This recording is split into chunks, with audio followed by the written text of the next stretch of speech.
Jai Jinendra, and a very good evening to the august gathering. I extend a warm welcome to our esteemed members of Managing Committee, our guest and resource person for today's webinar, Mr. Ashish Agarwalji, our Honorable Director Sir, Shri S.L. Jainji, our respectable Principal Ma'am, Mrs. Ruchika Sukhijaji, and our trustworthy Headmistress Ma'am, Mrs. Aparna Trihan. I also welcome all the worthy parents and my dear colleagues. Today is a day of opportunity for all of us to learn and get solutions to the problem we generally face while dealing with our children. So let us begin today's session by thanking Bhagwan Mahavirji by chanting the pious Navkar mantra. May I request all of you to kindly join your hands and close your eyes for Navkar mantra.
Thank you so much.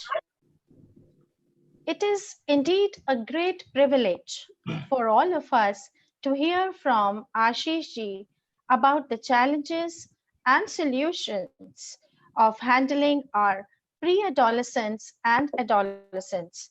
The topic for today's webinar is delinquent rebellious behavior, बच्चों में नियम विरोधी विद्रोही व्यवहार. It is about the aggressive behavior of pre-adolescents that is sometimes ignored by all of us as a parents and as teachers.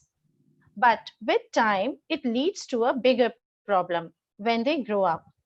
The behavior which is generally ignored at the initial stages become delinquent and rebellious later.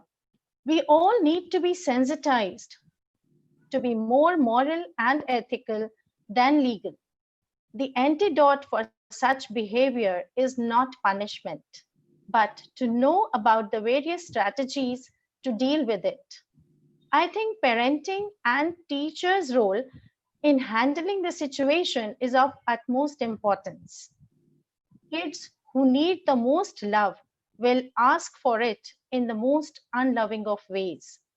Sharing with you about our worthy guest, the resource person for today, Mr. Ashish Agarwalji, who has a long association and a deep emotional connect with MSMS. He has a unique aura of positivity and a big reservoir of energy. May I now request Ruchika ma'am to kindly invite and introduce our guest and the resource person to the house. Over to you, Ruchika ma'am. Thank you so much, ma'am. To help change the world, we have to help people change the ways they see the things. Global betterment is a mental process. not one that require huge sums of money or a high level of authority. Change has to be psychological. These are the lines from a book, Rise Up and Salute the Sun by Susie Kezel, and they are totally apt for an occasion like today's. A very good evening, Mr. Ashish Agarwal, the keynote speaker for today's Good evening, webinar, ma'am. esteemed members of the management, director, sir, and today I see Madhu ma'am also. A very hearty welcome to her also. Aparna ma'am, esteemed educators, my fellow teachers, and my dear friend, my dear parents. Today, we are all here to talk about a very contemporary and relevant topic, delinquent rebellious behavior in children. It gives me immense pride to say that Mr. Ashish is not only going to talk about the issue, but he is also going to share his research for the first time on this particular platform. Mr. Ashish Agarwal is an alumnus of MSMS and has been closely associated with the school for over 20 years now. As an active parent and a very, very involved one too, he has always been there for all of us.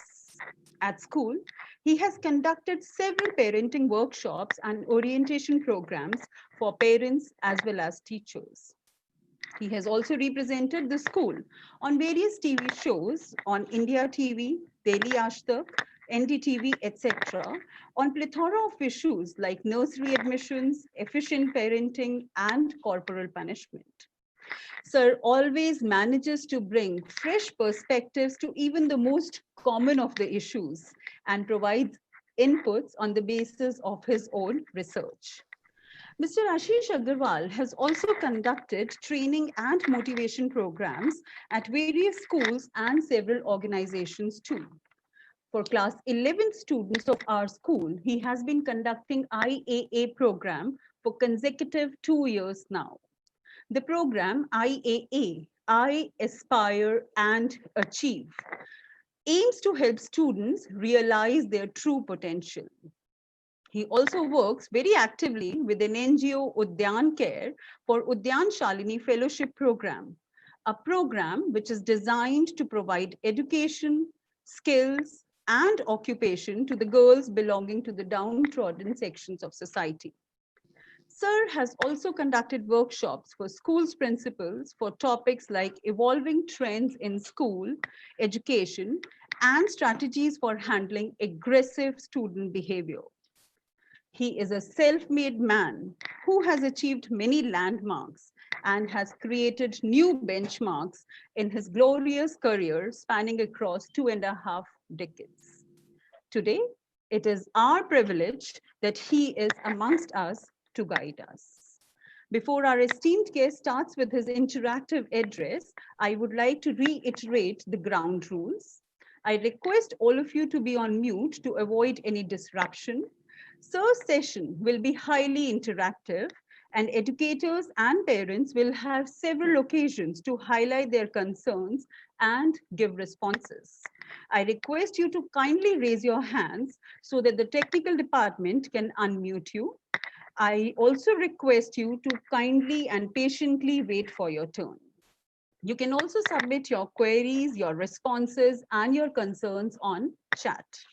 We are also live or on school's official YouTube channel, MSMS Classes. Feel free to ask your concerns there as well. Without more ado, now over to today's expert for providing us with the new insights. Over to you, Mr. Ashish. Thank you so much.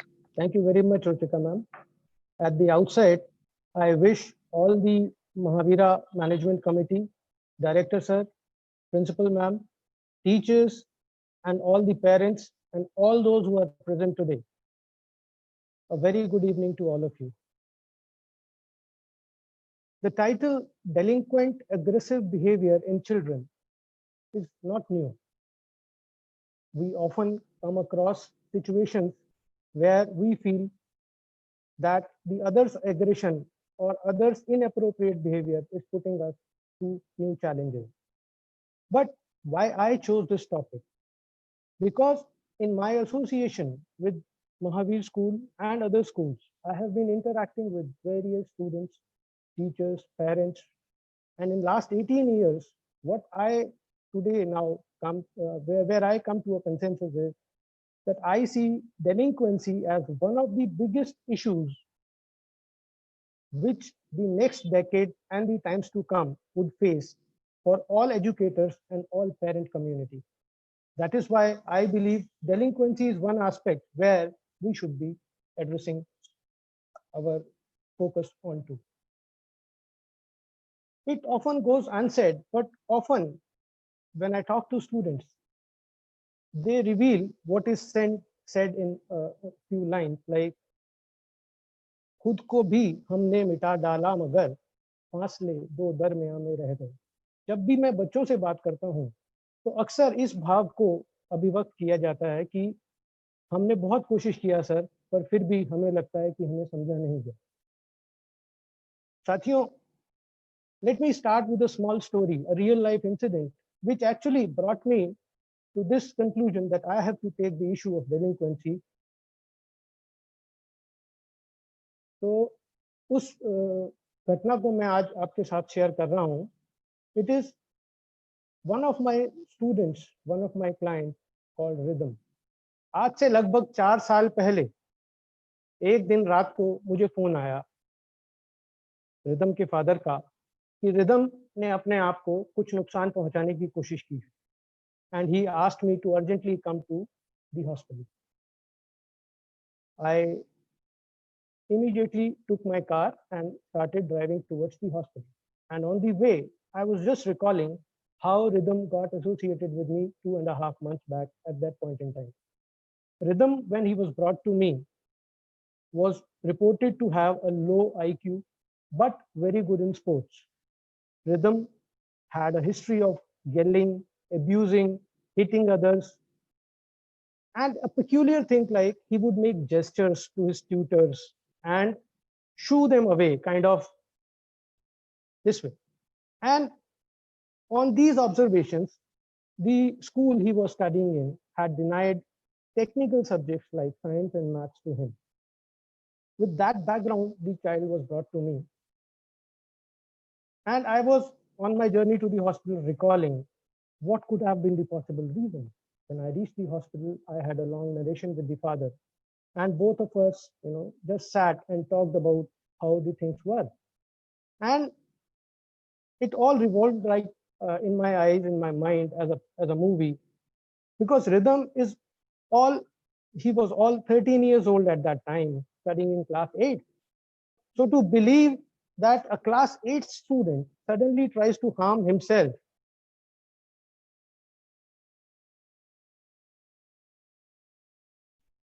that was very difficult for his father as well as myself to believe. There, when I sat thinking, this title was born, Delinquent Aggressive Behavior in Children. Because often we only use the term delinquent and aggression is unheard about. At this point in time, let us try to understand what is the meaning of the term delinquent. Delinquent by dictionary simply means a tendency to break law or to resort to socially unaccepted behavior. साधारण शब्दों में कहें तो अपराध प्रवृत्ति, खास तौर से बच्चों में. Now, why this word was coined? Because for all elders who are above the stipulated age of 18, we have Indian Penal Code, and every country has its own laws which define the crimes or the unlawful activities done by people. But when it comes to a juvenile, a underage person, a child, law says the child should not be treated as a criminal. That is why delinquency or delinquent behavior came into being. Often we hear cases, we hear reports in the newspapers of suddenly somebody stabbing somebody doing, those people who are underage, they are resorting to such unlawful activity. And then at that time, I'm forced to ponder, because I believe in my experience that delinquency and aggressive behavior, they are the two sides of the same coin. अगर हम behavior को एक सिरा मान ले तो उसमें अच्छा व्यवहार और बुरा व्यवहार दोनों एक ही चीज के दो सिरे हैं। जहां अच्छा व्यवहार एक दिशा में कम होता चला जाता है, वहीं बुरा व्यवहार बढ़ता चला जाता है। Perhaps delinquency is the end result of constantly aggressive behavior and bad behavior habits multiplying themselves towards a negative end. Then ultimate goal, ultimate end, what it results is as delinquency. One begets the other. Aggressive behavior begets delinquency, and delinquency in turn reinforces aggressive behavior. There is a very thin boundary. Because as you observe the children, you come to know that at various stages of a child who is actually studying in a school, who is belonging to a good family, often we get a chance to study the profile. So we realize that every delinquent behavior sends signals before it actually becomes or evolves as delinquent behavior. हर बदलता हुआ व्यवहार, हर बदलता हुआ व्यक्तित्व, यानी every change in the personality and every change in the behavior tells that बच्चे के अंदर कहीं कुछ बदल रहा है, बदल चुका है या बदलना चाह रहा है. And that is where aggressive behavior starts coming into delinquency. मैं अपना अनुभव आपसे शेयर करूं तो अक्सर जब माता पिता, टीचर्स या बच्चे मुझसे बात करते हैं तो कुछ पर्टिकुलर टिपिकल बिहेवियर्स मुझे बहुत रेगुलरली सुनाई देते हैं. I come across these complaints very often. Number one, the child beating classmates or siblings, black and blue. चौथी, पांचवी, छठी, सातवीं, आठवीं क्लास के बच्चे अपने साथियों को, क्लासमेट्स को पीट रहे हैं. Second, a bit more serious one, incidents of groping or disrobing amongst adolescent children. It is really emerging as a challenge for school systems and even families. Third, use of e-cigarettes and hookahs by adolescent kids.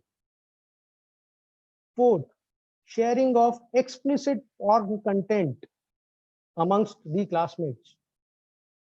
And सबसे prominent जो आता है, that is the habit of compulsive lying.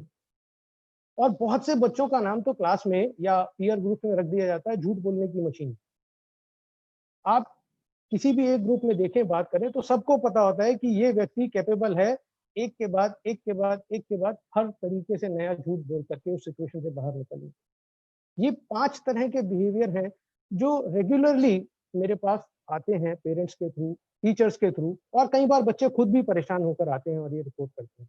और आज की date में बहुत teachers surprise नहीं होते, पर क्योंकि मुझे लगता है आप टीचर्स या पेरेंट्स भी इस चीज को रेगुलरली फेस करते होंगे. बट सबसे बड़ा प्रश्न क्या आता है स्कूल सिस्टम और पेरेंट्स के सामने? सबसे बड़ा प्रश्न आता है एक दुविधा, dilemma. And what is that dilemma? Is it delinquency? क्या ये अनलॉफुल बिहेवियर है और is it just aggressive bad behaviour? क्या हमें डेलिंक्वेंसी नाम के शब्द की परिभाषा चेंज करने की जरूरत है?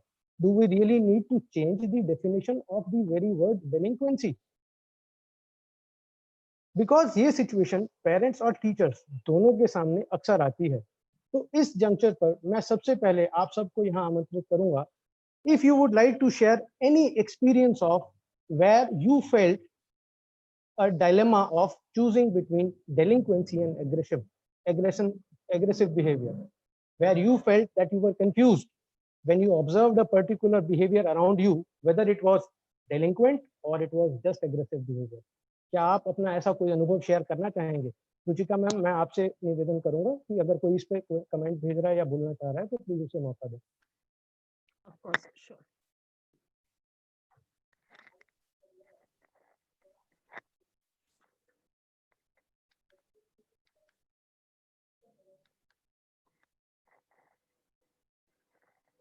Yes, Miss Deepti.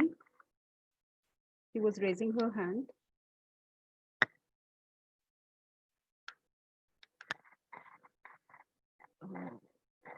I think there is some connection problem. She is not here with us. Yeah, Deepti as well.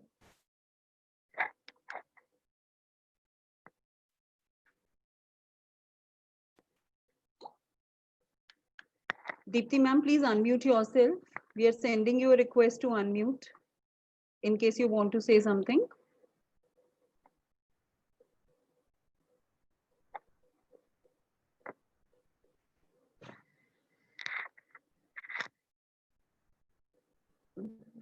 Sir, I think although you have covered all the incidents, yes, these kind of stray incidents do happen in the school also. That once in a while we hear that, yes, there is a child who is perhaps seeking attention by beating others.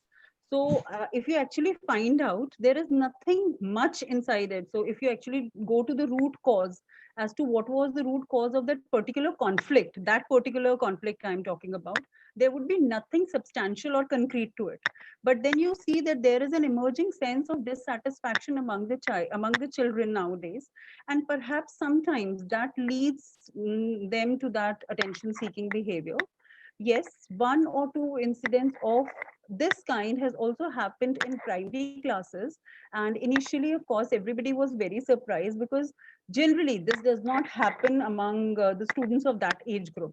But increasingly, yes, I'm finding that their dissatisfaction level is also increasing, and perhaps sometimes these kind of events are taking place wherein they are beating somebody else without any rhyme or reason, and just to seek their attention. I was just passing from there and I just happened to hit him. There was no reason for that. So yes, this is happening. So does it mean that delinquent or aggressive behavior is kind of emerging as a new normal, not only in schools, but even in families? At times we see siblings fighting each other and actually hurting beyond the norms of that relationship.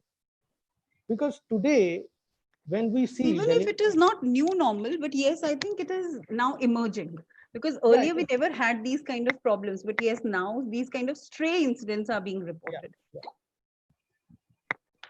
So delinquency or aggressive, please. Ma'am, Rachna Luthra ma'am was raising the hand. Rachna Luthra ma'am. Yes, good evening. I was raising my hand. Thank you for noticing. Sir, can you hear me? Yes, yes. So my question is, you asked how to differentiate between delinquent behavior and aggressive behavior. So I was just wanting to ask you this one thing, that if a child is repeatedly engaging in aggressive behavior, he gets into a lot of spats with his friends, and maybe at home also he's being aggressive. But there is one child who would be guilty, feel repentant about it, and there's another child who does not quite feel guilty. Would that be a differentiating aspect, is my question. Thank you, Rachna ji. It's a very, very valid observation. And often these are the things which become the bias or base of this confusion, whether or not to term a behavior as delinquent behavior. So if I were to respond, unless and until a behavior is actually violating a norm or a law as laid by the society or the penal code, till that point, they do not term it as delinquent. They merely treat it as an aggressive behavior. But yes, the dilemma of classifying and putting these kind of behaviors in a particular channel of classification or for treatment or for addressing, that definitely is missing. And that is precisely what I'm trying to address today. Today, when I observe these social systems like family, schools are the most affected by delinquent, and rather I would say delinquent aggressive behavior. Henceforth, I would use the term as DAB, delinquent aggressive behavior, because I personally have experienced that aggression and delinquency is the part of the same continuum. They belong to the same area. But the bigger challenge is it is slowly evolving, slowly but surely evolving as a challenge to the school systems and the family system, family organization itself. And most of us are clueless what to do, क्या करें. But इससे पहले कि हम इसके बाकी पहलुओं में जाएं और असेस करें कि क्या डेलिंक्वेंसी है, क्या नहीं है, क्या कारण है, बच्चे के अंदर क्या बदलाव और कैसे आ रहे हैं और कैसे उन्हें रोक सकते हैं, सबसे पहले मैं यहाँ शेयर करना चाहूँगा एक चीज़ जो शायद हम सबको आज स्वीकार करने की ज़रूरत है, बिकॉज कहीं ना कहीं मुझे लगता है we we means we parents and teachers, we foster delinquent aggressive behavior. How? Number one, we live with delinquency by observing silence on most of the observed behaviors. What I have noticed in my experience over the last 18-20 years is most of the parents and teachers, they tend to keep silent on the first or the second or the initial events. Maybe they give the benefit of doubt to the offender. Maybe they do not consider it as aggressive as they should be evaluating it as, or at times they simply believe perhaps it is a one-off event, but they live with delinquency by observing silence about it. Second, we adjust to delinquency. हम लोग cover up करते हैं, क्यों बात बढ़ाई, क्यों इस बात को आगे तूल दिया, ये वाले एटीट्यूड से हम डेलिंक्वेंसी के साथ अपने जीवन को एडजस्ट करने लगते हैं. एंड तीसरा, वी ऐड टू डेलिंक्वेंसी, हम डेलिंक्वेंसी बढ़ाते हैं. कैसे? We either do not give any solution और we give a wrong solution. Giving a wrong solution is even more risky than giving no solution. जैसे पेरेंट्स में आप अक्सर देखेंगे 2, 3, 4 शिकायतों के बाद माँ ने शिकायत करी बच्चे के बारे में और अचानक एक दिन बाप ने बच्चे की अच्छी खासी पिटाई कर दी. तो this sudden burst of anger and counter balancing that as a punishment, या कुछ पेरेंट्स क्या करते हैं, वो इतने हताश हो जाते हैं कि वो बच्चे को भगवान भरोसे छोड़ देते हैं कि यार अब तो भगवान ही देखेगा, हम तो अपना काम कर रहे हैं, हम इससे ज्यादा क्या करें. तो कहीं ना कहीं इन 3 कारणों से हम पेरेंट्स या टीचर्स डेलिंक्वेंसी या डेलिंक्वेंट एग्रेसिव बिहेवियर को बढ़ावा देते हैं या उसे फॉस्टर करते हैं. अगर मैं अपने ग्रोइंग ईयर्स आपसे शेयर करूं, मेरी उम्र आज 47 है, आप में से काफी लोग मेरी एज ग्रुप के होंगे, तो शायद आप इस बात से रिलेट कर पाएंगे जो मैं कहने जा रहा हूं. जब हम छोटे थे तो एक बहुत प्रोमिनेंट पिक्चर आई थी मदर इंडिया. मदर इंडिया में जब एंड में ये दिखाया जाता है where a conscientious mother shoots a delinquent son, it was not acceptable to many. उसके कुछ वर्ष बाद एक और पिक्चर आई जो आइकॉनिक पिक्चर बनी, दैट वाज दीवार, जहां पर एक हीरो डेलिंक्वेंसी को, एग्रेसिव बिहेवियर को जस्टिफाई करता हुआ महसूस होता है. इस तरह के रियल अनरियल पैराडॉक्सेस के साथ हम सब बड़े हुए हैं. जब ये पैराडॉक्स हम देखते हैं अपने आसपास और उसको अनुभव करते हैं और कहीं ना कहीं हम किसी ना किसी फॉर्म में उसका हिस्सा बनते हैं, तो ये हम सबको बहुत डीपर अनकॉन्शियस लेवल पर प्रभावित करता है. इसी तरह के अनुभवों से गुजरते हुए, इस तरह की फिल्मों से निकलते हुए ही डेलिंक्वेंसी एंड एग्रेशन कब हम सब की जिंदगी का हिस्सा बन गई, ये अक्सर हमें पता ही नहीं चलता. एक और ग्लेयरिंग एग्जाम्पल देता हूं. मैं 5 तरह के बिहेवियर्स दे रहा हूं. अभी एक एक करके मैं 5 बिहेवियर्स आपको बताता हूं जो आपके आसपास आप रेगुलर देखते हैं. आज कोशिश करते हैं, हम तुलना करते हैं, जवाब आप अपने मन में सोच सकते हैं कि आज की स्थिति क्या है और आज से 30 साल पहले इन बिहेवियर्स में क्या स्थिति थी. सबसे पहले स्मोकिंग, सिगरेट पीना. अगर आज आप एक बच्चे को कोई कहे कि ये बच्चा स्मोक कर सकता है, शिकायत है, तो शायद बहुत हैरानी नहीं होती. बट 30 वर्ष पहले जब ये होता था तो शायद बहुत सी आईब्रोज रेज्ड होती थी. दूसरा, ड्रिंकिंग अल्कोहल. आज की डेट में अगर आप देखें तो बहुत से स्कूलों में ये घटनाएं घटती हैं और मैं यहाँ के जितने भी टीचर्स इस वक्त मेरे साथ जुड़े हुए हैं वो इस बात से प्रिवी होंगे, इस बात से एग्री करेंगे कि अक्सर जब फेयरवेल पार्टीज होती हैं तो कुछ बच्चे या ग्रुप्स वो अपनी खुद की अलग बियर पार्टी, बूज पार्टी तक ऑर्गेनाइज करते हैं. 11th-12th क्लास के बच्चे, जो कि आज से कुछ साल पहले तक, 30 साल पहले की जब मैं बात कर रहा हूँ, तुलना करें तो शायद ये सोच पाना भी असंभव था. उस वक्त सोशल गार्ड्स इतने मौजूद थे कि अगर एक अंडर एज बच्चा ऐसा कुछ करता हुआ दिखता था तो कोई उसको टोक देता था. आज की डेट में कोई टोकता नहीं. तीसरा ऐसा पहलू है, ऐसा बिहेवियर है जो आप अपने आसपास बहुत आम तौर पर देखते होंगे, that is under as driving. इसको अनुभव करना मुश्किल नहीं है. आज से 30 साल पहले शायद बच्चों के पास इतने साधन भी नहीं थे और इतनी यातायात के साधन उपलब्ध भी नहीं थे कि ऐसा कर पाते।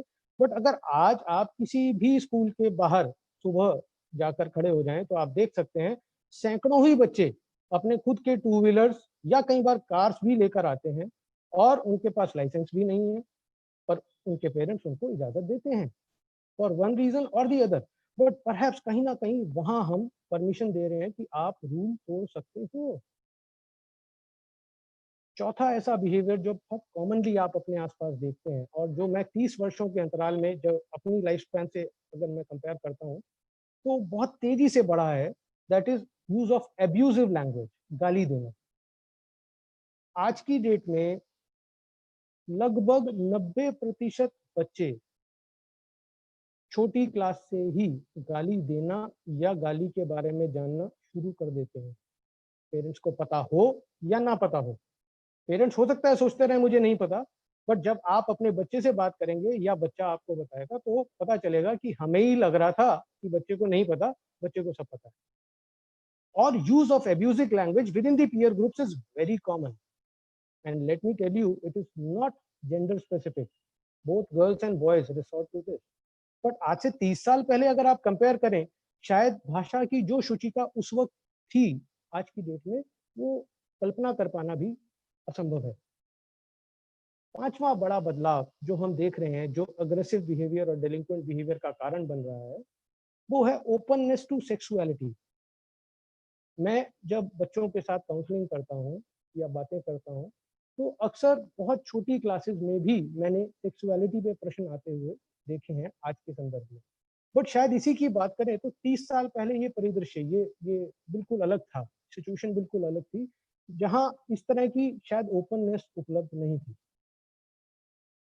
अब अगर हम इसी 5 बिहेवियर्स को 30 की बजाय 50 साल के कंपैरिजन में ले जाएं तो मेरे साथ इस वक्त जो भी सीनियर्स अवेलेबल हैं, जैसे डायरेक्टर सर यहाँ भी सुन रहे हैं, तो वो शायद बता पाएंगे कि 50 साल के अगर अंतराल में इस बात की तुलना करें तो ये पांचों बिहेवियर्स में जो बदलाव आया है वो और भी ज्यादा बड़ी गहरी खाई नजर आएगा। इसके अतिरिक्त मैं इन पांचों बिहेवियर में जितनी गिरावट आई है अगर उसको एक बेंचमार्क मान लें तो उसी तरह से अगर एक दो पॉजिटिव बिहेवियर में क्या बदलाव आया उसको साथ में अगर इसको तुलना करें तो ये बदलाव और प्रोमिनेंटली आपको दिखाई देगा। वो दो बिहेवियर्स हैं role, respect and attitude towards teachers. अगर आप आज के बच्चे का respect and attitude level towards teachers analyse करें आज से 30 या 50 साल पहले वाले बच्चे की तुलना में तो आपको जमीन आसमान का फर्क नजर आए। इसी तरह से दूसरा बिहेवियर है role, respect and approach towards parents. तो आज के बच्चे का अपने पेरेंट्स के प्रति जो दृष्टिकोण है, जो रिस्पेक्ट लेवल है या परिवार में जो उसका रोल है उसमें और आज से 30 या 50 साल पहले के व्यवहार में जमीन आसमान का फर्क। तो कहीं ना कहीं अगर हम देखें तो वो दो चीजें जो बच्चे को कहीं ना कहीं बॉन्डिंग से रखती थी, अपने परिवार से, अपने टीचर से, अपने बड़ों से बॉन्ड करती थी, उनमें कहीं ना कहीं कमी आई है। और वो बिहेवियर्स जो इस बॉन्ड को तोड़ते हैं कहीं ना कहीं वो बिहेवियर्स बढ़े हैं और बहुत तेजी से बढ़े हैं। तो एक सेंस तो जरूर आती है और बहुत गहरे मन में एक सवाल आता है, कुछ तो है जो पिछले 30 से 50 साल में गलत हो गया। Something went wrong in last 30 to 50 years. Can somebody here from maybe the seniors, maybe director sir, maybe और कोई अगर सीनियर टीचर शेयर करना चाहे तो क्या आप अपना व्यू रखना चाहेंगे?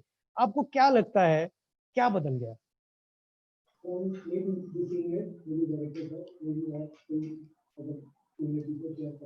क्या आप अपना व्यू रखना चाहेंगे? आपको क्या लगता है क्या बदल गया? मेरा आ गया। Hello Director sir.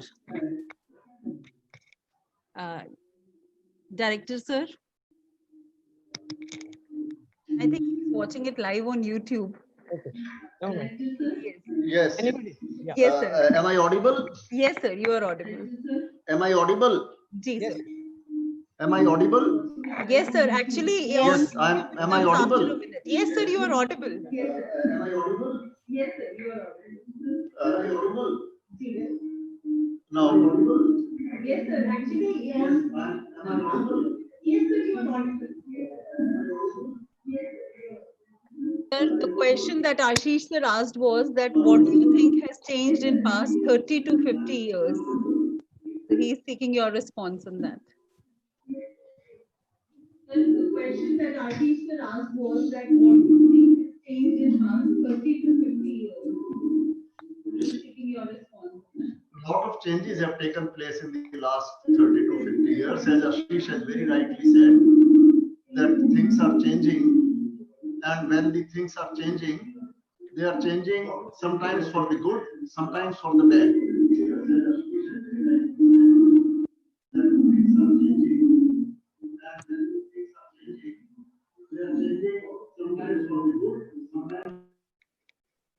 Yeah. Anybody else who would like to respond to the question? Yes.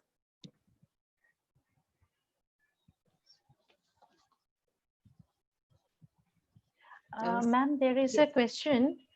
Yes, ma'am. Pehle, ma'am, let's seek responses, ma'am. Wait, let's seek responses to the question that sir has asked. So, if anybody is raising hand, kindly let me know. Binny Singh. Geeta ma'am, Anshu ma'am, can you please unmute her?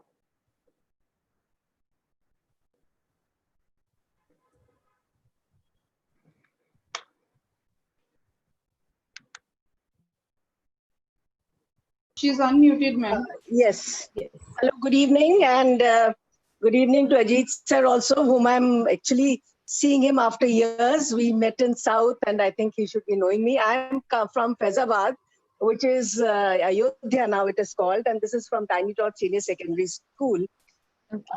Well, I have actually, I'm a director of the school, nearly 60-year-old.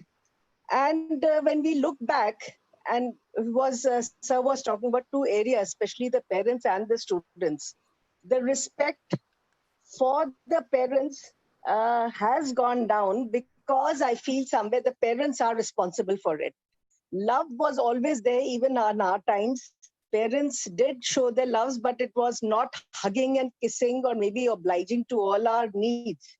But till date, you fear your parents, but you regard them all the same, you love them all the same, and you can never even think about anything negative for the parent. Now let me come to the students of today. The students, or let's say the children of today. The children of today just expect everything from the parents, disregarding even their limitations of what parents can do. Now it's the parents somewhere who are at fault, but are so blind in their love, do not know how to have a balance between giving and keeping making the children independent, honest, and value oriented. Same goes with the schools. I do remember when, our teachers were always looked up. Whether your teacher bullied you or hit you or threw you out of the class or told the parents about it, we were afraid to tell our parents that we were scolded, or our teacher did hit us, or our teacher threw us out of the class and sent us to the principal. Why was that? Because we were afraid that what we have done wrong, the parent will never stand by us. But now the parent, even if the child does anything wrong, they will stand by the child. And somewhere I feel the teachers also have become too professional. We have stopped using that bond of love and humanity which we were having earlier. So that balance has to be kept. Yes, less from the teacher side, I would say, because teachers are giving and are under constant pressure of the society, of the management, of the parents, that they have to give and make the children complete students. But when it comes to the parents, that's where I did speak to Anurag Tripathi sir also once, and I said, tell me, how do we sort of mold our parents and make them see what's good for the children and for their families, which I keep. Thank you very much, Vinny ma'am. बहुत अच्छा perspective आपने जोड़ा इसमें, और मैं आज यही प्रयास करूंगा आने वाले कुछ मिनटों में कि मैं आपसे शेयर कर पाऊं मेरे अनुभव में मैंने बच्चों को किस तरह से फिसलते हुए देखा है, या कौन से ऐसे व्यवहार हैं पेरेंट्स या टीचर्स के जिससे बच्चे के मन पे और ये प्रभाव कब और कैसे पड़ना शुरू होता है, कैसे ये प्रक्रिया शुरू होती है. Thank you very much for your input. एक चीज और मैं कहना चाहूंगी, मैं हमेशा, मेरे पास एनसीसी है स्कूल में, तो जब भी ये ऑफिसर्स आते हैं ट्रेनिंग करने के लिए, इट्स नॉट दैट हम लोग आर्मी ऑफिसर्स को नहीं जानते, डोगरा रेजिमेंटल सेंटर है यहाँ पर, बट हमेशा मैं उनसे कहती हूँ आप लोग कौन सी ऐसी घुट्टी पिलाते हो कि जब वहाँ पे जान से तैयार हो जाते हैं और हमारे बच्चे हमारी बात नहीं सुनते. आप मुझे भी इस पे थोड़ा सा. ओके, कुछ घुट्टी मैंने बनाई है, मैं कोशिश करूंगा अगले मिनटों में आपसे शेयर करूं. बिल्कुल, thank you sir. Anyone else, or should I continue? I think ma'am has provided us with a wonderful perspective, overall picture. She has analyzed each and every point very nicely. You know, I am reminded of that particular cartoon in which 60 years back in present scenario is shown. So we do laugh at it when we say that 60 years before, when the child used to do something wrong, the parent used to go to the teacher and ask her, ma'am, what has my child done wrong? And today, if the child has done something wrong, again, the same parent is coming to the teacher, and then how dare you say anything to my child? So at the surface, of course, we do laugh at it, but somehow the gravity of the situation also hits us very hard. So I think ma'am has very wonderfully explained. Somewhere, you see, as long as you are in the incident, you are in the thickest of the things, जब आप उस घटनाक्रम में जुड़े होते हैं, तो शायद इस बात को ऐसे समझना या बोलना बहुत आसान है. बट मैं आज कुछ पहलू ऐसे शेयर करना चाहूंगा जो कहीं ना कहीं बहुत ज्यादा डीपर अनकॉन्शियस लेवल पर काम करते हैं. पर इस चीज को और आगे बढ़ाने से पहले late me share one scientific study with you. बहुत ब्रीफ में मैं आपसे उससे. So can we take one more response? Yeah, please. Yes, please. Can you please unmute Mrs. Rachna Luthra? हाँ, श्योर. सर, एक बहुत अजीब सा रिस्पॉन्स है, लेकिन कुछ मेरे काफ़ी टाइम से दिमाग में चल रहा है, तो मैं ज़रूर शेयर करूँगी आपके साथ. देखिए, अगर हम इस जनरेशन के चिल्ड्रन लें और उनके पेरेंट्स, हम अपनी जनरेशन को समझें और हमारे पेरेंट्स, ठीक है.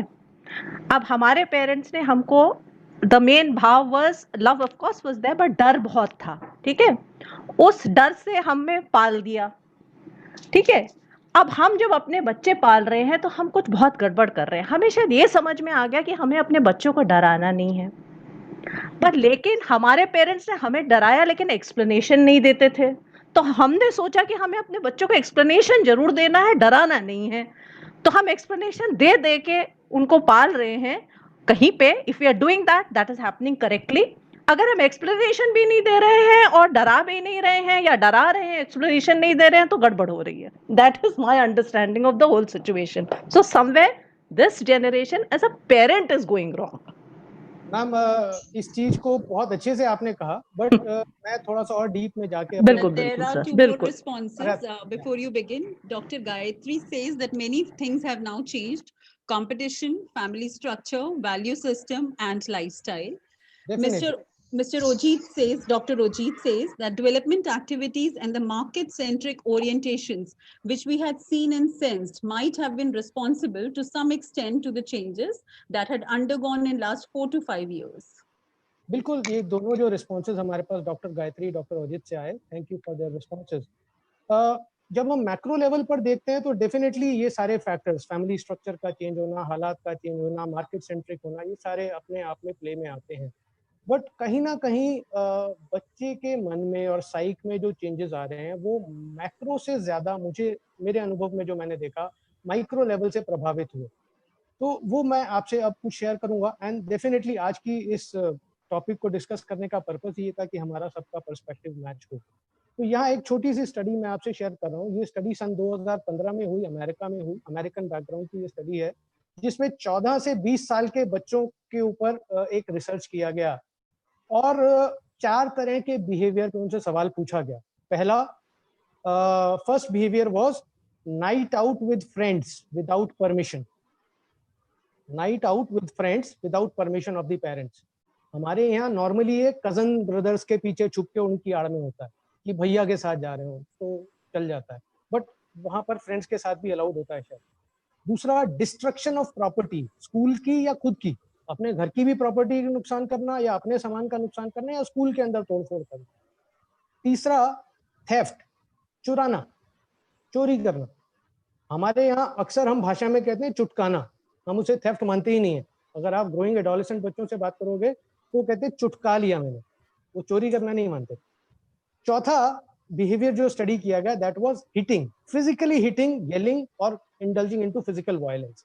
और इन बच्चों से एक सवाल पूछा गया कि पिछले 1 साल के टेन्योर में आपने इन 4 में से अगर कोई से भी 2 बिहेवियर किए हैं तो से यस, अदरवाइज से नो। तो रिसर्च में क्या निकल कर के आया, मैं आपसे शेयर कर रहा हूँ। 58% मेल बच्चों ने कहा हाँ। 58% of male respondents aged 14 to 20 agreed that they have resorted to at least 2 of such behaviors in the last 12 months.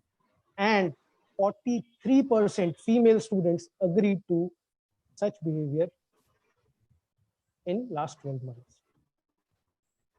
एक और बड़ी मजेदार बात इसमें निकल करके आई, डेलिंक्वेंसी और एग्रेसिव बिहेवियर में एक क्षण ऐसा आता है जब बच्चा अक्सर ये सोचता है मैं घर से ही भाग जाता हूँ। तो रनिंग अवे का ये जो कॉन्सेप्ट है, इसके ऊपर जब सवाल पूछा गया तो 10% लड़कियों ने कहा yes they do think about the idea of running away, but सिर्फ 3% लड़कों ने कहा कि वो घर छोड़ के भाग के जाने का आइडिया सोचते हैं। तो ये बड़े विविध पहलू हैं जो इस रिसर्च में जुड़े। और मैं ये आपसे क्यों कह रहा हूं, क्योंकि कहीं ना कहीं ये हमें समझना पड़ेगा कि जब इतने बड़े बड़े शिक्षाविद जिन्होंने अभी अपने अपने ओपिनियन दिए, ये सब भी कई बार कहते हैं हमारे हिसाब से ये हो रहा है but I am not very sure. तो उस पर्सपेक्टिव को हमें समझना पड़ेगा शायद और ज्यादा गहरे अंदाज में कि हो क्या रहा है, ये बच्चे इस तरह से एग्रेसिव होते होते एक दिन डेलिंक्वेंट की तरफ क्यों जा रहे हैं। तो मैं सबसे पहले अगले कुछ मिनट देता हूं जो साइंटिफिक पर्सपेक्टिव है, जो रिसर्च या जो स्टडीज हुई इस पर, मैं उसके बारे में आपको एक एक लाइन में कुछ बताता हूँ। सबसे पहला स्टडी डेलिंक्वेंसी के बारे में जो हुआ वो अगर मैंने अपनी रिसर्च में पढ़ा तो सन 1690 का पहला रेफरेंस आता है, जहां पर यह माना जाता था कि बच्चा बिगड़ता है जादू टोने की वजह से, किसी ने कोई जादू कर दिया। और हमारे घरों में भी ऐसे रियल एग्जाम्पल मिल जाएंगे जहां माँ बाप मानते हैं हमारा बच्चा तो देवता तुल्य है और उससे ऐसा व्यवहार किसी ने करवा लिया, किसी ने बहका दिया, किसी ने कुछ खिला दिया। ये आज भी प्रेवलेंट है बिलीफ। दूसरा जो स्टडी आया that was somewhere around early 1800s, तो वहां पर आया रैशनल चॉइस बिहेवियर। ऐसा माना गया कि इंसान के दिमाग में एक हेडोनिस्टिक प्लेजर यानी थोड़ा सा किक देने वाले काम या किसी भी तरह से खुशी प्राप्त करने वाले काम की तरफ रुझान रहता है। तो जो लोग ये ऐसे अनोखे काम करते हैं या आपत्तिजनक काम करते हैं, they get a kick out of it and they do it by rational choice, खुद से डिसाइड करके करते हैं क्योंकि उनको उसमें मजा आता है। फिर उसके बाद और जैसे जैसे विज्ञान का विस्तार हुआ, तीसरी थ्योरी आई कि शायद डेलिंक्वेंसी या aggressive behaviour it is a genetic trait, ये हमारे जीन्स के अंदर है और जीन्स के कारण ही कोई बच्चे बिगड़ते हैं, कोई नहीं बिगड़ते। बट उस थ्योरी का फिर फर्दर विस्तार हुआ तो एक सोशल थ्योरी आई जिसने कहा नहीं, जीन्स ठीक है अपनी जगह है, बट कहीं ना कहीं बच्चे का वातावरण जिसके अंदर उसको बड़ा किया गया है, वो वातावरण और जीन्स मिल करके बच्चे को गलत व्यवहार की तरफ ले जाते हैं। फिर जब हम अर्ली 20th सेंचुरी की बात करें, साइंस काफी तरक्की कर चुका था, तो और इसमें डीपर स्टडीज आई तो 2 तरह के हार्मोन्स आइडेंटिफाई किए गए कि जिन बच्चों में टेस्टोस्टेरोन और एड्रीनलिन नाम के हार्मोन्स का स्तर अगर ज्यादा पाया जाए तो वो टेंडेंसी रहती है कि वो ज्यादा शरारत करेंगे। एक और स्टडी उसमें आई, उसमें कहा कि न्यूरोट्रांसमीटर्स यानी जो हमारे मस्तिष्क में संदेश वाहन का काम करते हैं वो रसायन न्यूरोट्रांसमीटर्स, जिसमें नाम दिया गया सेरोटोनिन और डोपामिन नाम के 2 तत्वों का, ये 2 केमिकल अगर किसी बच्चे में ज्यादा है तो वो इस तरह के व्यवहार की तरफ जाएगा। मैं यहाँ पर जस्ट आपको एक शेयर करूँ, सेरोटोनिन नाम का ये केमिकल जो है डिप्रेशन का प्रमुख कारण है। एंड डिप्रेशन को साइकोलॉजी में एक एग्रेसिव इंस्टिंक्ट माना जाता है अपने खुद के प्रति। इसी तरह से डोपामीन एक ऐसा केमिकल है जो हमारे ब्रेन में संदेश वाहक का काम करता है, बट ये हमारे पॉजिटिव बिहेवियर्स यानी जिसमें हम बहुत खुश होते हैं उस चीज के अनुभवों को अनुभव करने का मौका देता है। तो किक मिलना, किसी चीज को करके एक किक मिलती है, जब इस तरह का व्यवहार आता है तो अक्सर एक ये डोपामिनर्जिक बिहेवियर कहा जाता है। इसी को शायद आजकल के बच्चों की भाषा में कहूँ तो केमिकल लोचा भी होता है। तो ये बायोलॉजिकल थ्योरी जो है केमिकल लोचे से कंपेयर कर सकते हैं कि जब दिमाग में कोई केमिकल लोचा है तो हो सकता है। फिर जब साइकोलॉजी के विज्ञान का विस्तार हुआ सन 1910 के बाद, तो साइकोलॉजिस्ट ने एक बीमारी भी ढूंढी जिसका नाम उन्होंने दिया एग्रेसिव सोशल पर्सनालिटी डिसऑर्डर, और उसको बकायदा एक पर्सनालिटी डिसऑर्डर की तरह से, बीमारी की तरह से पहचान मिली। अभी अगर रिसेंटली बात करूं तो आज से करीब 30 साल पहले ये कॉन्सेप्ट आया कि एक वैज्ञानिक थे कोलबर्ग, उन्होंने कहा कि इम्प्रॉपर मॉरल डेवलपमेंट यदि हो बच्चे की तो वो आगे जाकर डेलिंक्वेंट या बैड बिहेवियर की तरफ जाएगा। इम्प्रॉपर मॉरल डेवलपमेंट को उन्होंने 5-6 स्टेजेस दिए और ये बताया कि ये बच्चा अगर 5 साल की आयु से और 12 साल की आयु के बीच में इस तरह के अनुभव आएंगे तो ये बिगड़ सकता है। फिर उसके बाद एक और रिसर्च आई सन 2004-5 के आसपास, जिसमें एक नया कॉन्सेप्ट आया इंटरपर्सनल मैच्योरिटी लेवल, आई लेवल कहते हैं इसको, कि अगर आपस में व्यवहार करने की क्षमताओं में इसके 7 लेवल्स हैं, लेवल 3 और लेवल 5 के बीच में कुछ गड़बड़ हो जाए तो बच्चा बिगड़ सकता है। बट आज जो सबसे प्रचलित नॉर्म है जिसपे मोस्टली साइकोलॉजिस्ट एग्री करते हैं, वो ये मानते हैं कि delinquent aggressive behaviour is a learned social behaviour या it is a socially learned behaviour. ये आज की सबसे प्रचलित धारणा है जिसके ऊपर काम हो रहा है। तो अलग अलग वैज्ञानिक पहलू डेलिंक्वेंट एग्रेसिव बिहेवियर के बारे में थे, वो मैंने आपको बताया, पर मेरा पर्पस इस वर्कशॉप का नहीं है कि मैं आपको वैज्ञानिक पहलू बताऊं, बिल्कुल नहीं है। मैंने जैसे आपसे कहा था, मैं अपने अनुभव आपसे शेयर करने आया हूँ आज यहाँ। तो मैंने अपने 18 से 20 साल के अनुभव में डेलिंक्वेंट एग्रेसिव बिहेवियर को कैसे स्टडी किया, मेरे हिसाब से मेरे अनुभव में ये बिहेवियर कैसे होता है और क्यों होता है, वो मैं अब आपसे शेयर। सबसे पहला पॉइंट, मैं कैसे होता है डेलिंक्वेंट एग्रेसिव बिहेवियर, कैसे हो रहा है, प्रोसेस क्या है इसका, मैं इसके ऊपर कुछ प्रकाश डालता हूँ। जो पहला पॉइंट है, aggressive behaviour becomes the precursor in most cases, यानी डेलिंक्वेंसी से पहले हर बच्चा एग्रेसिव बिहेवियर शो करता है, ऐसा मेरे अनुभव में आया। यानी कोई भी बड़ी घटना होने से पहले कुछ छोटी छोटी घटनाएं होती हैं जिसको अक्सर उस बच्चे का वातावरण या तो इग्नोर करता है या सही तरीके से हैंडल नहीं करता है। दूसरा, presence of a silent catalyst या सपोर्टर।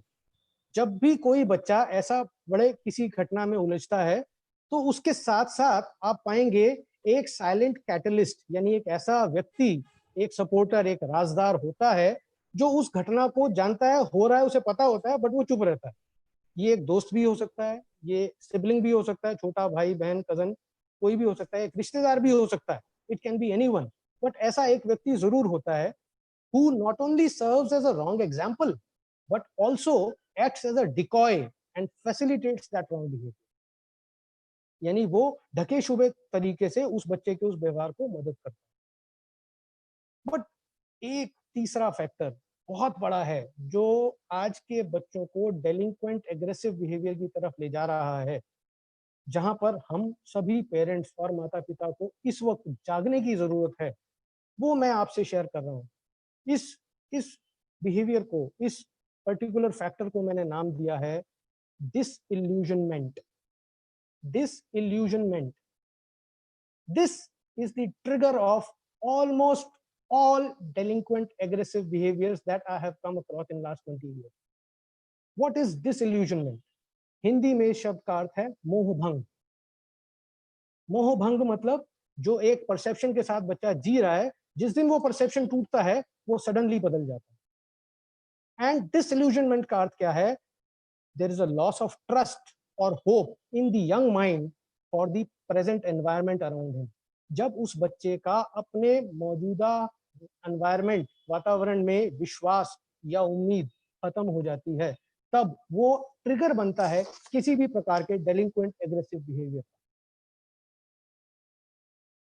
अब देखते हैं कि ये होता कैसे, ये मोह भंग कैसे हो रहा है। डिसइल्यूजनमेंट को थोड़ा मैं डीप में स्टडी करना चाहूंगा और आपको बताना चाहूंगा, बिकॉज यहाँ पर हम में से अधिकतर पेरेंट्स और अधिकतर टीचर्स इन्वॉल्व हैं, क्योंकि पेरेंट्स टीचर्स भी पेरेंट हैं।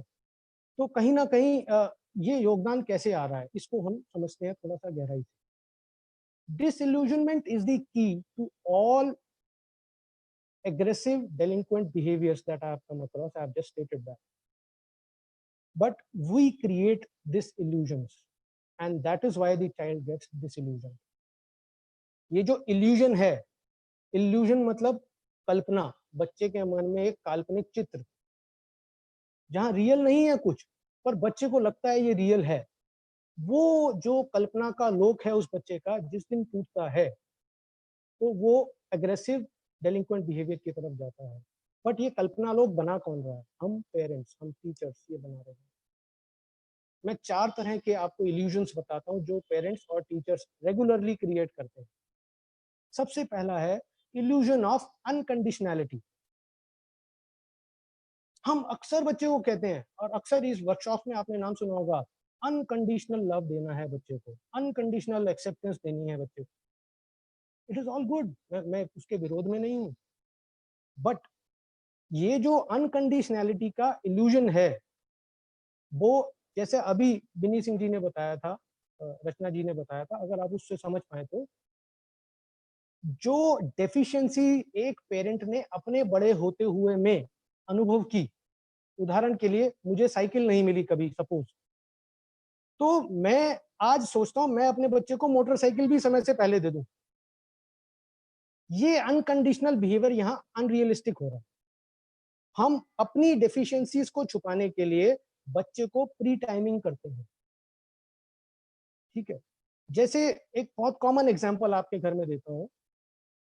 3 बिहेवियर्स हैं जो पेरेंट फॉस्टर करते हैं अनकंडीशनैलिटी से। पहला, बच्चे का स्लीप पैटर्न।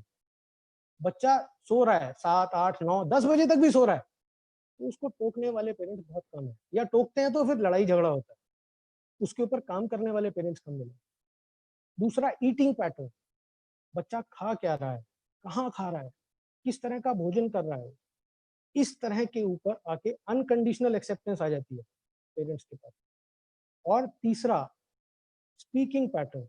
बच्चा बोल किस एटिकेट से रहा है। ये 3 पैटर्न ऐसे हैं जहां अनकंडीशनैलिटी का इल्यूजन हम पेरेंट्स डिस्टॉर्ट करते हैं, और इसलिए करते हैं तो कहीं ना कहीं हमारे मन में, हमारे डीप अनकॉन्शियस में जो हमारे खुद के बचपन के अनुभव हैं, जहां हम एक चीज के लिए तरसे, हम अपने बच्चे को वो देते हैं और उसको कहते हैं चल जब तक तेरे पिताजी का राज है तब तक तो एंजॉय करता रहे। ये जो अनकंडीशनैलिटी है, ये पहला कल्पना लोक में बन जाता है, और फिर जिस दिन ये टूटता है उस दिन बच्चा अचानक रियल लाइफ में आता है, अरे अचानक मेरे मम्मी पापा बदल गए, अचानक क्या हो गया। So that is the first disillusionment the child suffers. Second है illusion of limitlessness. Illusion of limitlessness यानी किसी चीज की कोई लिमिट नहीं है। We allow and bear all kinds of misdeeds and misbehaviors. क्यों? क्योंकि we parents we live with the fear of, आजकल तो 1-2 ही बच्चे होते हैं, तो कहीं कुछ कर लिया तो, कहीं कुछ खराब हो गया तो, कहीं ये भी नाराज हो गया तो, कहीं और बिगड़ गया तो, हम अपने उस फियर में कि हमें उस बच्चे को पकड़ के रखना है, बर्दाश्त करते चले जाते हैं, करते चले जाते हैं। और एक और बहुत बड़ा अंधविश्वास है, ये खास तौर से मेल फीमेल बायस में काम करता है। अगर लड़का है और उस तरह की गलती कर रहा है, तो बहुत से माँ बाप के मन में एक वो रहता है कि यार हमसे नाराज हो गया तो हमारे लास्ट राइट्स कौन करेगा, यही तो हमारे घर का चिराग है। तो जो लिमिटलेसनेस का कॉन्सेप्ट आता है, ये यहाँ से आता है, और ये बहुत डीप अनकॉन्शियस लेवल पर काम करता है। Trust me, it works in almost 100% of the families. तीसरा इल्यूजन जो हम क्रिएट करते हैं, that is illusion of goodness. हम इस तस्वीर के साथ जीते हैं, सभी पेरेंट्स और सभी टीचर, हम इस इल्यूजन के साथ जीते हैं कि बच्चा हमें हमेशा अच्छा ही समझे।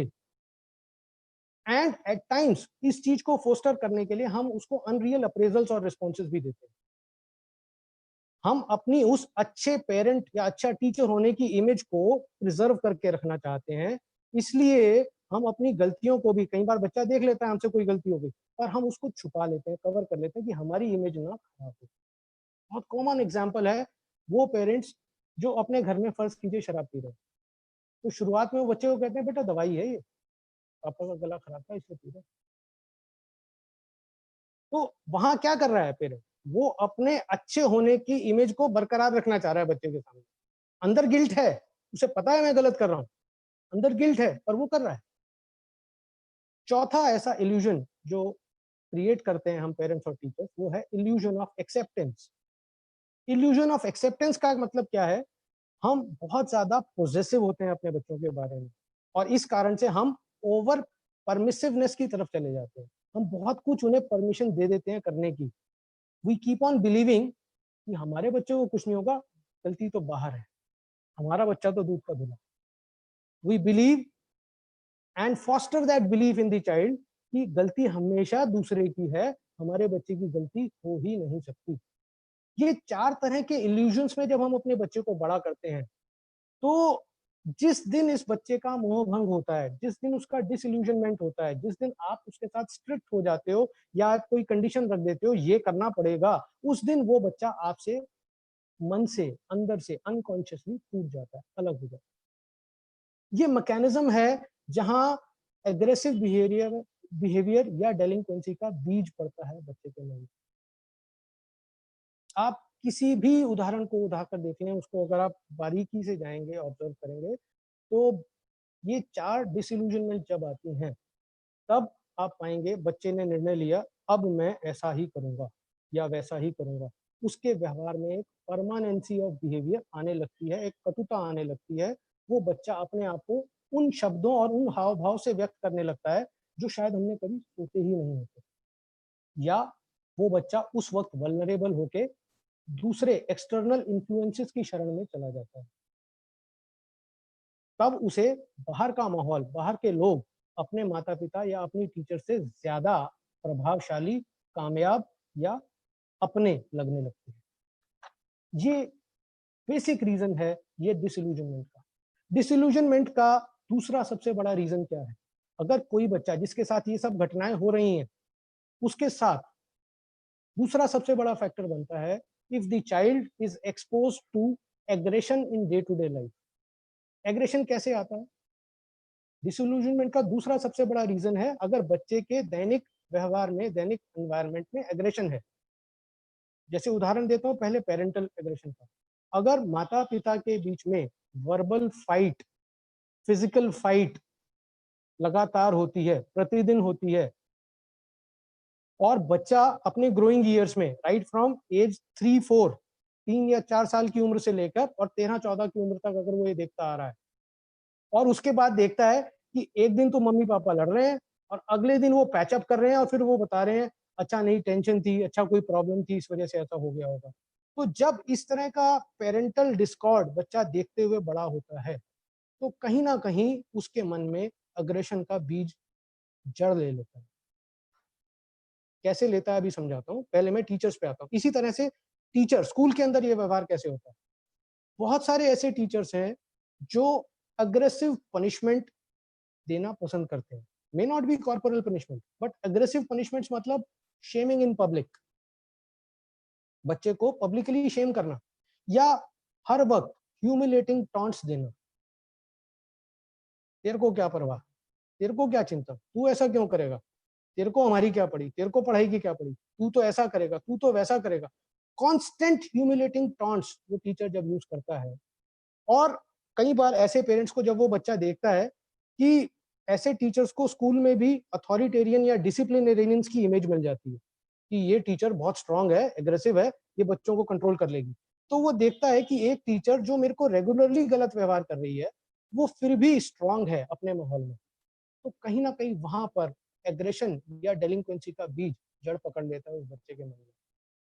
कैसे, ये मैं समझाता हूँ। ये दोनों ही जो एग्जाम्पल मैंने दिए, यहाँ पर बच्चे के ऊपर साइलेंट ऑब्जर्वर इम्पैक्ट काम करता है, जिसको साइकोलॉजी की भाषा में हम विकेरियस लर्निंग कहते हैं। साइलेंट ऑब्जर्वर इम्पैक्ट क्या है, बच्चा ये देख रहा है कि बुरा व्यवहार करके भी, गलत व्यवहार करके भी मैं पब्लिक अप्रेजल या पब्लिक अप्रूवल पा सकता हूं। तो वो साइलेंटली इस बात को ऑब्जर्व कर रहा है। और विकेरियस लर्निंग क्या होती है? जब एक विकेरियस लर्निंग का अर्थ है कि जब हम कुछ अनुभव करते हैं, not by doing but by observing others, उस लर्निंग को विकेरियस लर्निंग कहा जाता है। वहां बच्चा कुछ कर नहीं रहा, वो सिर्फ देख रहा है और अनुभव कर रहा है, और उस अनुभव से उसके मन में वो छाप गहरी होती चली जाती है। तो ये जो विकेरियस लर्निंग का एलिमेंट है, ये दूसरा सबसे बड़ा डिसइल्यूजनमेंट का कारण बनता है। पहला मैंने 4 डिसइल्यूजन्स गिनाए आपको, जो पेरेंट और टीचर्स क्रिएट करते हैं। दूसरा ये विकेरियस लर्निंग, एग्रेशन के जो बीज को जड़ दे देती है। और तीसरा सबसे बड़ा जो रीजन है डिसइल्यूजनमेंट का, वो है poor peer support and acceptance. जब बच्चे का पीयर ग्रुप उसको एक्सेप्ट नहीं करता या उसको सपोर्ट नहीं करता, तो बच्चे के अंदर एक डिजेक्शन या रिजेक्शन की भावना जन्म लेती है, और वो कहीं ना कहीं एलिनिएट हो जाता है, वो अपने समाज से, अपने पीयर ग्रुप से बाहर हो जाता है, और उसके अंदर एक बिलीफ सिस्टम फॉर्म होता है that I am not them, मैं इनमें से नहीं हूं। ये एक बहुत बहुत इंपॉर्टेंट स्टेज है। जिस बच्चे के साथ स्टेप 1 हो चुका, स्टेप 2 हो चुका और स्टेप 3 भी हो जाए, वहां पर आप डेलिंक्वेंट एग्रेसिव बिहेवियर को होते हुए बहुत जल्दी देखेंगे। You can take these as the 3 symptoms of the progression of this factor which we are calling as delinquent aggressive behavior.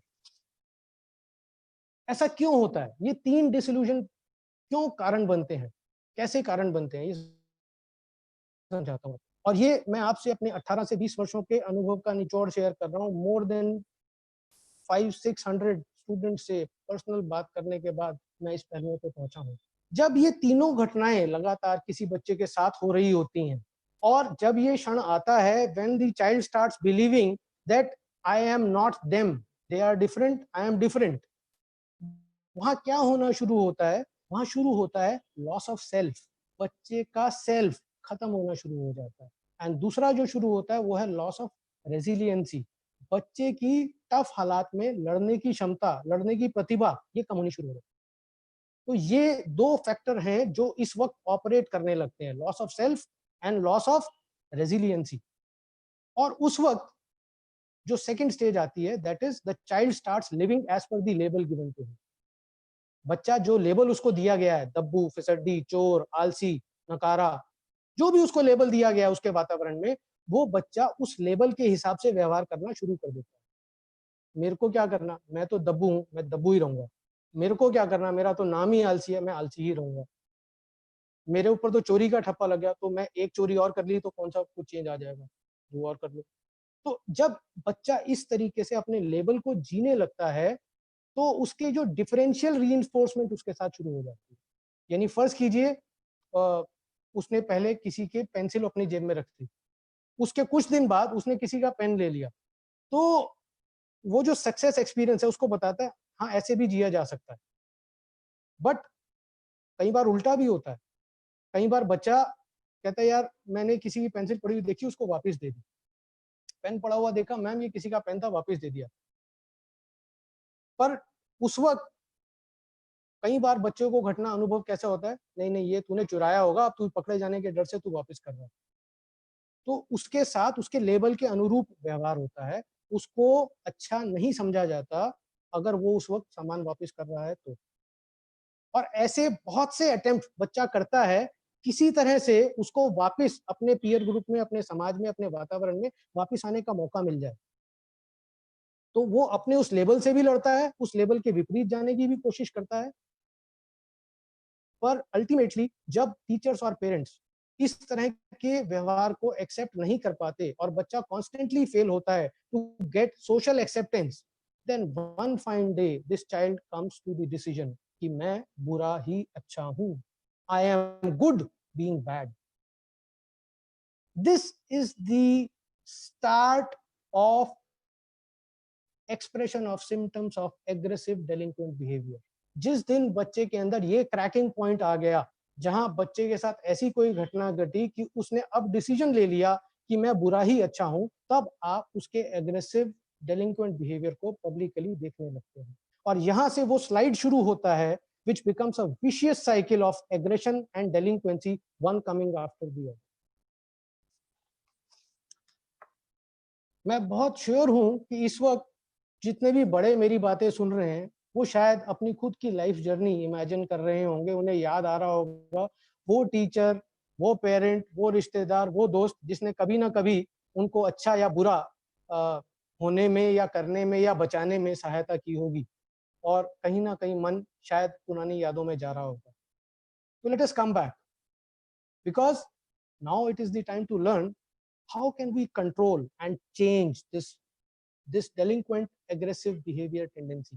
हम क्या कर सकते हैं जिससे हम इस चीज को बदल सकें, इस चीज को रोक सकें. ऑफ कोर्स पहली चीजें तो मैंने बताई कि जो जिस तरह के इल्यूजन हम क्रिएट कर रहे हैं, जिस तरह का सोशल एक्सेप्टेंस चाहिए या अवेयरनेस चाहिए, वो चीजें तो अपनी जगह हैं, बट कुछ स्ट्रैटेजीज जो सिंपल है, करने लायक है, वो मैं आपसे शेयर करूं. सबसे बड़ा जो उम्मीद की किरण हमें मिलती है, the silver lining in this social aggressive behavior delinquency, the guiding principle is, because आज की साइकोलॉजी यहाँ तक रिसर्च करके आ चुकी है कि delinquent aggressive behavior is a learned behavior. ये बिहेवियर बच्चे के अंदर नहीं था, वो सीख रहा है, यहाँ पर सोशली सीख रहा है. तो एक प्रिंसिपल है साइकोलॉजी का कि anything that is learned can be unlearned. कुछ भी जो हमने सीखा है उसे भुलाया जा सकता है, बदला जा सकता है. तो ये जो unlearning of the learned behaviour है, ये यहाँ भी संभव है. And I have practised this maxim successfully many times over. मैं बहुत सारे बच्चों पे इसके प्रयोग कर चुका हूँ और उन्हें ठीक कर चुका हूँ. एक बहुत इंपॉर्टेंट मैं आपको यहाँ पे मतलब एक इंसिडेंट बताता हूँ. एक बच्चा मेरे पास आया और वो बच्चा रेगुलरली शरारतें करता था, क्लास में दूसरों की पिटाई करता था, गलतियां करता था, और अक्सर उसकी स्कूल से कंप्लेंट आती थी. 6th क्लास का बच्चा था. जब उसके पेरेंट्स से इंटरेक्ट किया मैंने, तो उसने कहा कि नहीं, हम बड़ा सॉफ्ट रहते हैं इसके साथ, इसको बचपन में एक चोट लग गई थी, तब से ये हम सिर पे चोट लगी थी, तब से हमने इसके साथ सख्ती नहीं करी, तो शायद इस वजह से बिगड़ गया. इस बच्चे को सुधारने के लिए मैंने उसको एक सिंपल एक्सरसाइज दी. मैंने उस बच्चे से एक पेज का सुलेख लिखवाया, एक हैंड राइटिंग का उसको असाइनमेंट दिया कि ये आपको एक सुलेख लिख के लाना है पूरा, जैसा एक पेज लिखते हैं. उसने एक वाक्य दिया, मैंने वो बच्चा लिख के लाया. Then I observed the letter formation, और मैंने उस बच्चे के पिता को सलाह दी कि आप इससे रोज 2 पेज लिखवाइए, और जो ये स्ट्रक्चर बना रहा है अलग अलग अल्फाबेट्स के, इसको परिवर्तित कीजिए, इसको डिसिप्लिन में लाइए. उदाहरण के लिए अगर वो आई की डंडी टेढ़ी बना रहा है तो उसको सीधा कराइए. अगर वो 4 खैनों वाली अंग्रेजी की कॉपी में लिख रहा है तो कहीं भी उसका जो लेटर लिख रहा है वो उस लाइन से बाहर ना जाए, और ये आप लगातार कराइए.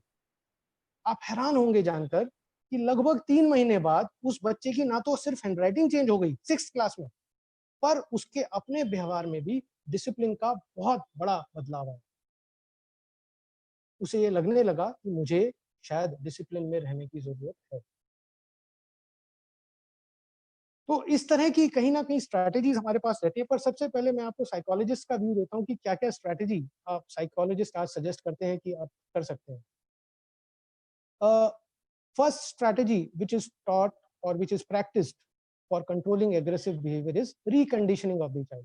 Reconditioning में क्या है कि जब आप किसी एक्सपर्ट से मिलते हैं तो वो आपको तरीके बताता है जिससे आप मोटिवेटेड फॉरगेटिंग या extinction of a particular trait, उसके ऊपर वो आपको कुछ एक्सरसाइज देता है जो आप बच्चे के साथ मिलकर माता पिता या टीचर करते हैं, और बच्चा रिहैबिलिटेट होकर वापस मेन स्ट्रीमिंग में आ सकता है. दूसरा, आपने अक्सर इस तरह के वर्कशॉप अटेंड किए होंगे, आर्टिकल्स भी सुने होंगे, जिसे माइंडफुल पेरेंटिंग कहा जाता है. That you become aware, alert and available parent to the child, जहां आप बच्चे की हर ग्रोथ और उसकी मानसिकता में आते हुए हर चेंज को सेंस भी कर रहे हैं और उसके अनुरूप जवाब भी दे रहे हैं.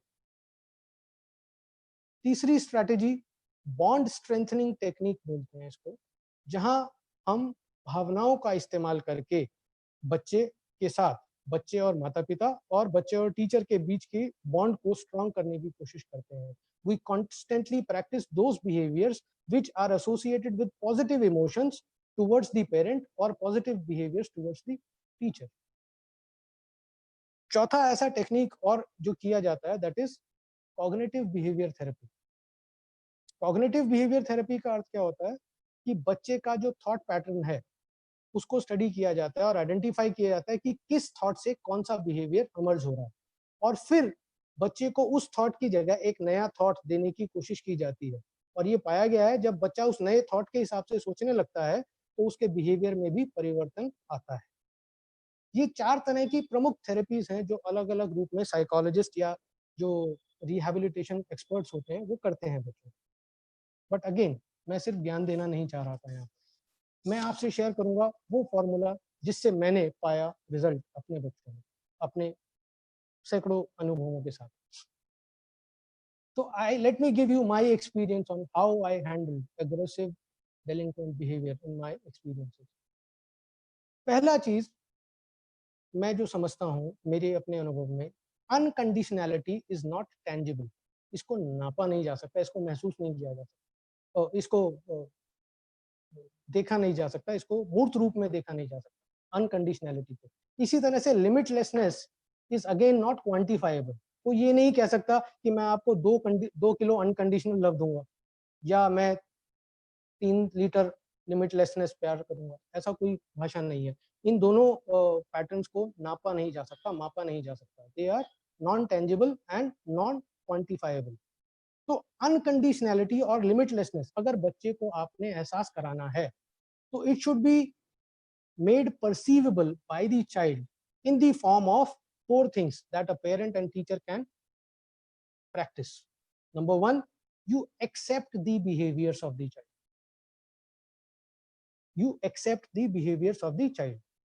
Second, hand holding. At times the child shows a regressive or aggressive behavior. वहां पर आपको उसका हैंड होल्ड करना पड़ेगा, उसको बार बार एहसास दिलाना पड़ेगा आप अकेले नहीं हो, मैं आपके साथ हूं। और जताना नहीं है, हाथ पकड़ना मतलब हाथ पकड़ना। तीसरा, बच्चे के साथ बेसिक रिस्पेक्ट ऑफ बीइंग, यानी बच्चा है, बच्चा एक इंसान है, इस चीज को सम्मान देना, basic respect to the human, वो आपको देना है। एंड चौथा, उस बच्चे को लगातार एक डायरेक्टेड गोल की तरफ मोटिवेट करते रहना। उस बच्चे को बार बार ये समझाना कि बेटा आप ये कर सकते हो, आपको ये करना है, उस दिशा में उसको ले जाने का प्रयास। इन 4 तरीकों से अगर आप अनकंडीशनैलिटी और लिमिटलेसनेस को बच्चे को समझाएंगे तो उसके अंदर वापस सुधार की गुंजाइश बनने लगती है। दूसरी strategy, promote self reliance. Promote self reliance का अर्थ क्या है? 3 तरह की रिलायंस में क्या है, social, vocational and financial. Social self reliance, vocational self reliance and financial self reliance. What is social self-reliance है? Social self-reliance is जब बच्चे को दूसरों के प्रति व्यवहार करते हुए आप उसको व्यवहार करने दें, दूसरों का व्यवहार समझने दें और उस व्यवहार के अनुरूप क्या उचित व्यवहार और क्या अनुचित व्यवहार है ये उसे बताएं। उदाहरण के लिए किसी को उसने गिफ्ट दिया और उसने किसी को गिफ्ट दिया और उसने उसको रिटर्न गिफ्ट दिया, तो कैसे उसको थैंक यू करना है, कैसे रेसिप्रोकेट करना है, क्या अनुचित है क्या उचित है, इस चीज का उसको ज्ञान देना, उसके साथ खड़ा रहना, उसको ट्रेनिंग देना। Intrapersonal responses to social relations around us। कोई हमारा से वैन ड्राइवर है, उसको थैंक यू बोलना जब वो घर पे छोड़ के जाता है बच्चे को। कोई सर्विस प्रोवाइडर है, उसको एक्नॉलेज करना, उसके प्रति रिस्पेक्टफुल होना, ये है सोशल सेल्फ रिलायंस जो आप बच्चे को दे सकते हैं। दूसरा, vocational self reliance. Vocational self reliance है कि बच्चे को प्रोडक्टिव होने की फीलिंग है। आप इसमें यहाँ पर बहुत बड़ा एक योगदान आता है, ट्यूशन के प्रति बच्चे को आदत डाल देते हैं बहुत छोटी उम्र से। आप देखोगे फर्स्ट क्लास में भी बच्चा ट्यूशन पे जा रहा होता है। मैंने देखा है बहुत सारे बच्चे हैं फर्स्ट सेकंड थर्ड क्लास के ट्यूशन जा रहे होते हैं। उस बच्चे को कभी भी प्रोडक्टिविटी वाली फीलिंग आती ही नहीं। उसको हमेशा ये लगता है ये काम एक टीचर ने दिया और दूसरी टीचर करवाएगी, और यही चीज उसकी आगे जाकर ट्रेनिंग बन जाती है, वो खुद से काम करने की क्षमता खो देता है। इसलिए कहीं ना कहीं बच्चे को ये फीलिंग आने दें कि ये काम आपको ही करना है, आपको स्ट्रगल करना है अपनी चाक। You have to struggle with yourself and complete your task. तीसरी चीज, फाइनेंशियल रिलायंस, सेल्फ रिलायंस। अक्सर मैं देखता हूँ जो पेरेंट्स हैं खासतौर से यहाँ पर पैम्परिंग के नाम पर या कुछ, उनको बच्चों को व्हीकल्स भी दे देते हैं और जेब खर्ची भी बिल्कुल अनकंडीशनली देते रहते हैं, जितना मांगा जाए उतना देते रहते हैं। नहीं, यहाँ पर कॉन्सेप्ट ये होना चाहिए कि बच्चे को एज अप्रोप्रिएट टाइम इंटरजेक्शंस पे उसको अपना एक लिमिटेड फंड दिया जाए in the name of may be pocket money, और उसी के अंदर उसको मैनेज करने का, प्लानिंग करने का और उसको फर्दर मल्टीप्लाई करने का, सेविंग करने का, इन सब चीजों का प्रेरणा दिया जाए।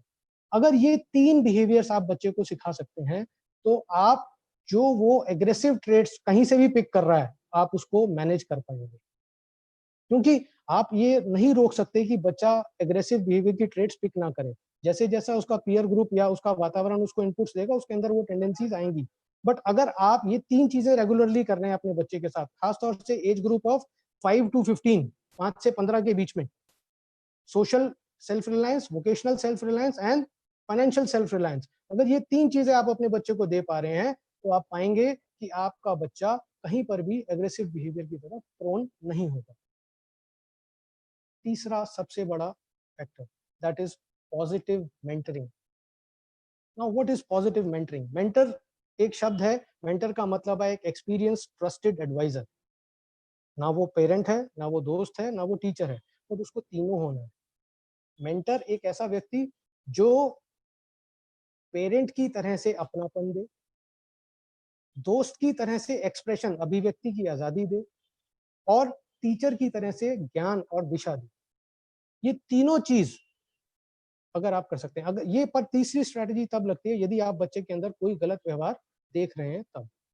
अगर आपको लगता है कि बच्चे के अंदर एक पर्टिकुलर टेंडेंसी आनी शुरू हो गई है तो वहां पर एक मेंटोर होना उसके पास जरूरी है। Need at least one mentor who can own the child like a parent, promote the expression of emotions like a friend, and guide and direct like a teacher. अब ये मेंटोर कौन हो सकता है? ये मेंटोर कोई भी हो सकता है। ये मेंटोर भाई बहन, दोस्त, मम्मी पापा, रिश्तेदार, या कई बार 2-3 लोगों की टीम मिलके भी मेंटर बन सकती है। ये मेंटर खुद स्ट्रैटेजी डिसाइड करनी है, पर यूजुअली ये थर्ड स्टेज में काम आती है, जब अगर बच्चे में आपको वाकई कोई तकलीफ दिख रही है तब। और दूसरा सवाल आता है मेंटरिंग कितनी लंबी चलती है, हाउ लॉन्ग? तो मेंटरिंग तब तक चलती है जब तक बच्चा खुद से अपने स्टेप्स लेना शुरू ना करे। जस्ट लाइक जब बच्चा चलना सीख रहा होता है तो माँ बाप उसकी उंगली नहीं छोड़ते जब तक कि बच्चा गिरे नहीं। उंगली छोड़ते ही बच्चा अगर गिर रहा है तो माँ बाप उंगली पकड़ के उसको चलाते हैं जब तक कि बच्चा चलना शुरू ना कर दे। इसी तरह से मेंटर जब तक बच्चे के अंदर पॉजिटिव बिहेवियर आना देखना ना शुरू कर दे तब तक मेंटरिंग चलेगी। इसमें 2 साल भी लग सकते हैं, 3 साल भी लग सकते हैं, ज्यादा भी लग सकते हैं। It has to be a very very patient and supporting activity. And how frequently? Mentoring is not कि कोई आके बोलेगा मुझे मेंटर मेरे को बनाना है या आप मेरे मेंटर बन जाओ, नहीं। ये चीज इनविजिबली स्टार्ट हो जानी चाहिए। अगर आप अपने बच्चे में कुछ ऑब्जर्व कर रहे हैं तो आप चुनिए उस चीज को, और उस बच्चे को एहसास भी ना हो इस तरह से उसके आगे उसके आसपास इस तरह के अपने ये चीजें स्टार्ट कर दें। At this juncture let me come back to the story of rhythm where which I started. Let me share friends, पिछले साल मैंने रिदम की थेरेपी बंद कर दी। पिछले साल रिदम 11वीं क्लास में आ गया था and he was well on his own. He recovered fully, he is studying science, he got a decent score in class 10th, and today he is a self-reliant and self-respecting child with all about 2.5 years of mentoring support which I gave him. तो ये strategies जब मैंने लागू करी तो मैंने पाया बच्चों के अंदर बदलाव आता है। हर बच्चा सेंसिटिव है, हर बच्चा सेंसिटिव है और वो अच्छा भी बनना चाहता है, बड़ा भी बनना चाहता है। हमें सिर्फ उसकी उस भावना को ऊपर लाना है। पर एक बहुत बड़ी चीज मैं यहाँ शेयर करना चाहूंगा, मेरे अनुभव में जो मैंने पाया, aggressive delinquent behaviour not only it is reversible but aggressive delinquent behaviour is a opportunity. क्यों कह रहा हूं मैं ऐसा? एग्रेसिव डेलिंक्वेंट बिहेवियर में ज्यादा विचार लगता है, और जहां ज्यादा विचार लगता है वहां वो बच्चा ज्यादा इंटेलिजेंट है, ज्यादा समर्थ है, ज्यादा क्वेश्चनिंग है और ज्यादा इंक्विजिटिव है। aggressive delinquent behavior, it is a signal of energy that needs direction. It is a chance to create an inflection point, a runway to fly high in that child's life. पर उसको पहचानना जरूरी है, उसको direct करना जरूरी है. तो कहीं पर भी अगर आपको लगता है आपके आसपास कोई एग्रेसिव डेलिंक्वेंट बिहेवियर आप देख रहे हैं, डरे नहीं, घबराए नहीं, उसको एड्रेस करें. आप समझ लें ये एक मौका है एक बदलाव लाने का, एक बड़ा बदलाव लाने का, और इस बदलाव के लिए हम पेरेंट्स और टीचर्स ही ये शुरुआत कर सकते हैं. At this point in time, I conclude my session and I'll just speak one more line, and thereafter if there are any questions I will take that. And that one line is कि अभी मैंने एक नया portal शुरू किया है www.ciment.com, और इस पर कोई भी बच्चा, कोई भी स्टूडेंट जो पढ़ाई कर रहा है, वो किसी भी स्कूल का, किसी भी राज्य का हो, वो फ्री लॉगिन कर सकता है. इसमें एक प्रोग्राम मैंने लॉन्च किया है जिसमें नाम दिया है aqueous, Abhinav E query system for students. इस ऑप्शन पे जाकर बच्चा अपने को रजिस्टर कर सकता है, और वो जब तक विद्यार्थी है वो अपने सारे सवाल मेरे को ईमेल के माध्यम से भेज सकता है, और मैं इन बच्चों को फ्री मेंटरिंग सपोर्ट देता रहूँगा. तो अगर आप इच्छुक हैं तो आप अपने बच्चे को इस पोर्टल पे जाके रजिस्टर करा सकते हैं, एंड आप अपने जवाब पा सकते हैं. धन्यवाद. I am open two questions now. Sir, we have got Ms. Vinny Singh raising her hand, so let's invite her for the question. Yeah, please.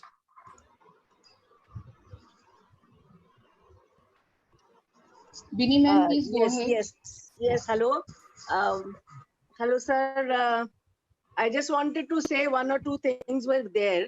Sure, तो आप you were talking about how the broad का जो आपने statistics के बारे में बात किया.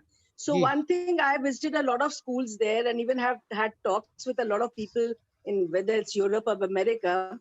I found दो चीजें जो हम लोगों से बहुत better हैं. एक तो उनमें empathy है और दूसरी चीज honesty है. So ये दोनों चीजें हमारे बच्चों में एक नहीं है. तो कहीं ना कहीं हमारे जब हम वापस सब आपने कहा है कि बच्चे हमारे साथ enroll करें and children can take out the problems or whatever it is. तो हम लोग एक try कर रहे थे, which I thought you could help me out, is that कोई भी parent जो आता है मेरे स्कूल में या even at the time of admission, हम एक उनको पेरेंट के एक परफॉर्मा सा बना दे, which I want you to help me out.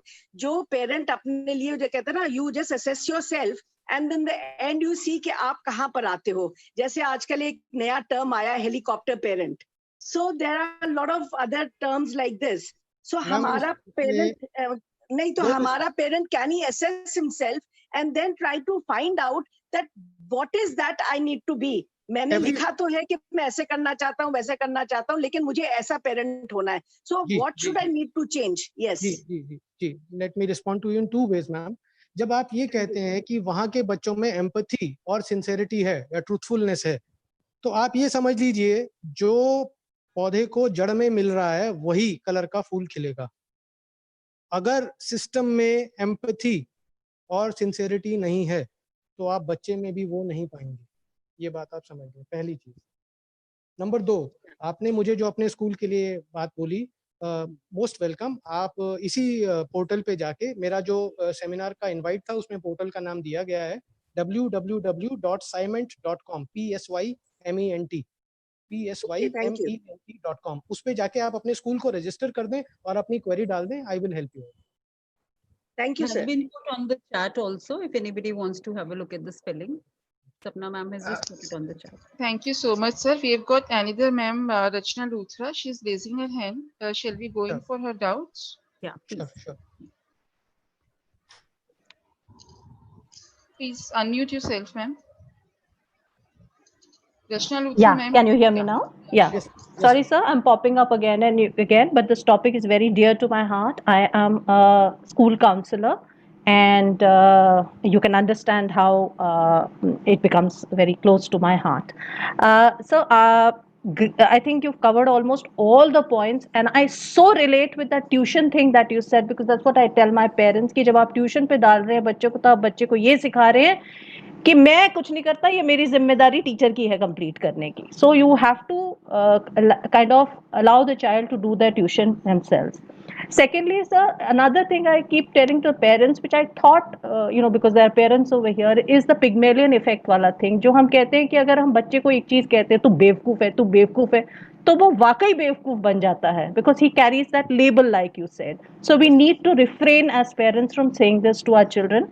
And the third thing, which is, again, you may have said it in your words, but I just wanted to bring that about, was modeling. What is the parent modeling? Like अभी आपने बिनी ma'am का answer दिया कि अगर पौधे को वो मिलेगा तो ही वो उस कलर का होगा. तो अगर पेरेंट वो मॉडल नहीं कर रहे हैं behaviour, like we see on our roads, parents जाते हैं, उल्टी साइड ड्राइव कर रहे हैं, हेलमेट नहीं है, सीट बेल्ट नहीं पहना है, और बच्चे से कह रहे हैं कि स्कूल का रूल फॉलो करो. बच्चा कैसे करेगा? उसने तो देखा ही नहीं अपने पेरेंट्स को फॉलो करते हुए. So these are some very normal regular things which parent need to follow in their thing. And I'm very sorry, but I had to get this out, sir. Fantastic, sir. I really enjoyed your presentation, sir. Thank you very much, ma'am. Thank you. Very well put points. Thank you. Sir, Anybody there was a else? question. Yeah. There was a question from YouTube that how relational aggression via social media is affecting the lives of young people.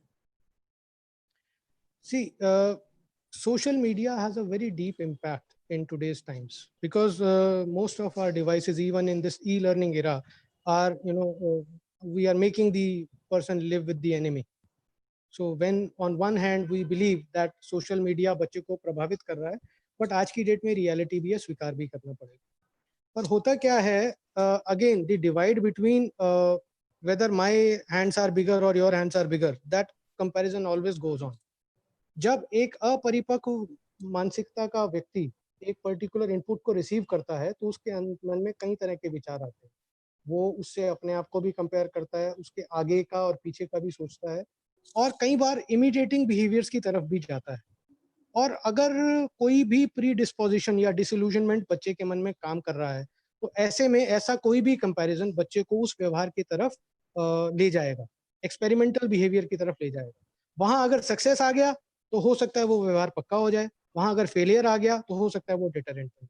But definitely social media में सबसे बड़ा जो बच्चों के अंदर मैं देखता हूँ, वहाँ एक्सपेरिमेंटल बिहेवियर की तरफ वो ले जा रहा है, जहाँ बच्चा एक दूसरे के प्रति रिलेशनल बिहेवियर करता है, अपने पीयर ग्रुप में भी इस चीज को यूज करता है.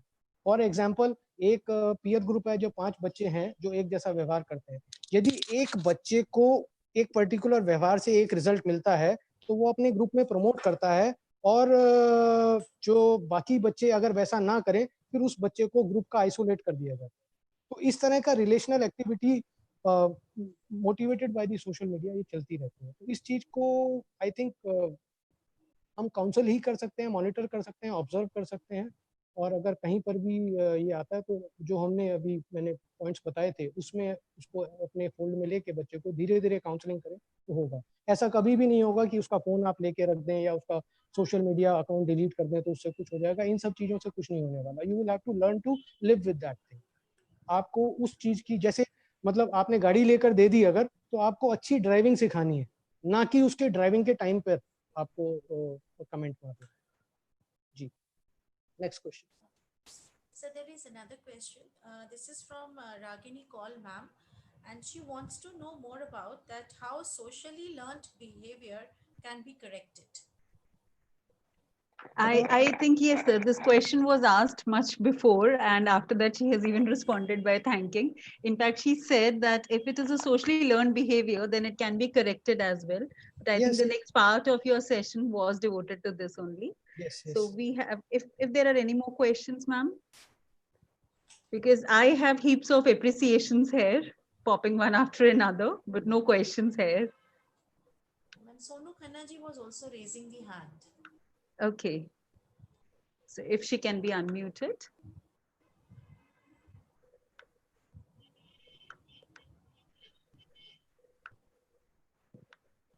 I think she wanted to know the name of the portal that we have already provided to her.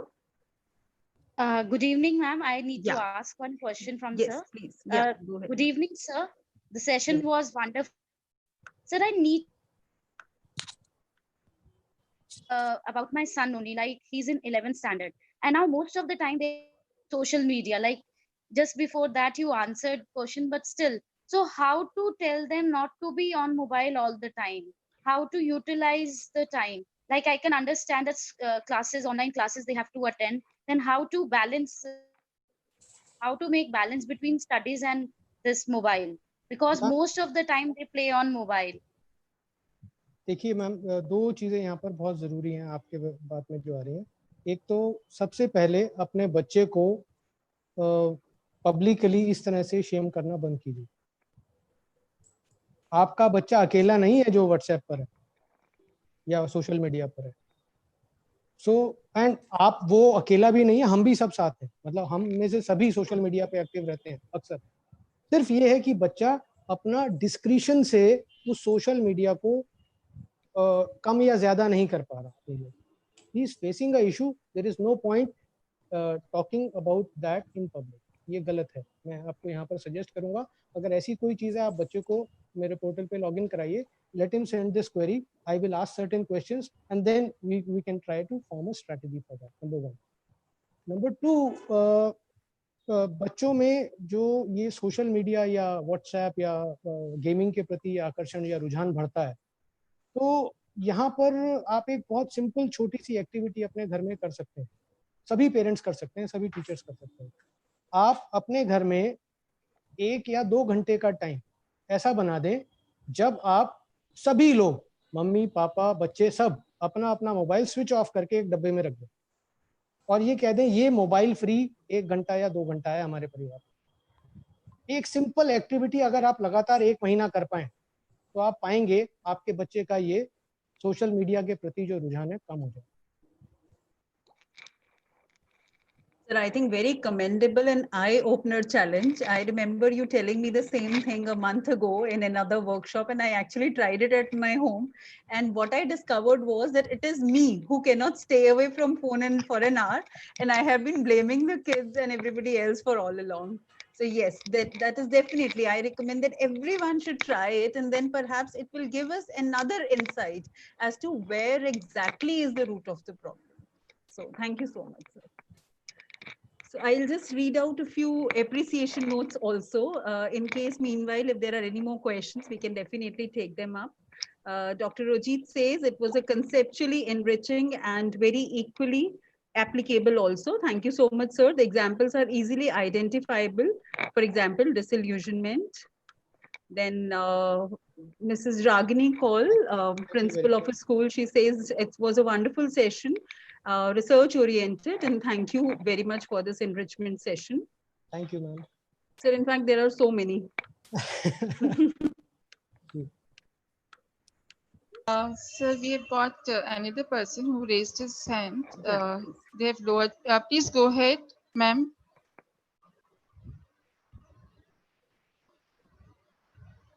Okay.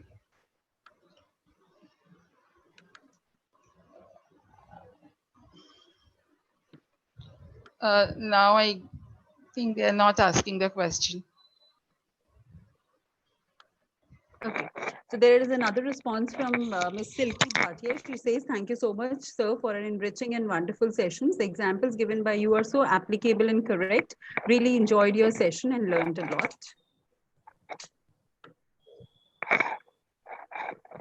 So I think if there are no more questions, we can move to the next part of it. Sure, ma'am. Sure. Yeah. Kamaldeep, ma'am. Yeah, thank you so much, sir. You have very beautifully explained how can we take care of delinquent behavior of our children at a very, very initial stage and prevent it from becoming a severe issue in the later stages. Your valuable tips and strategies are definitely going to help the teachers as well as the parents to deal with our young generation. It was indeed quite insightful, interactive, and enriching session. There are lots and lots of takeaways for all of us from this webinar. Thanks a lot. We feel really fortunate and blessed to have amidst us Mr. Prashant Jainji, our honorable and esteemed member of our managing committee. Sir, may I request you to kindly give your insightful thoughts, which always boosts our morale. Prashant sir, please.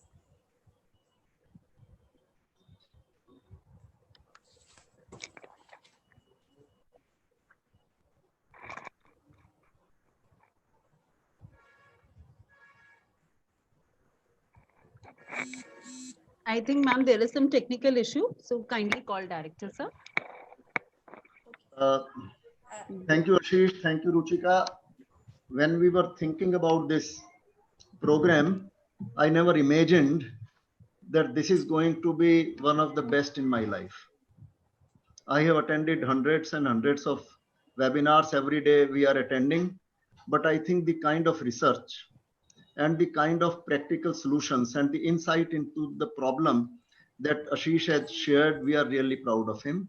And the listeners, those who attended it, they must have benefited it. And since it is on YouTube, I think this should be on pen drive in every home.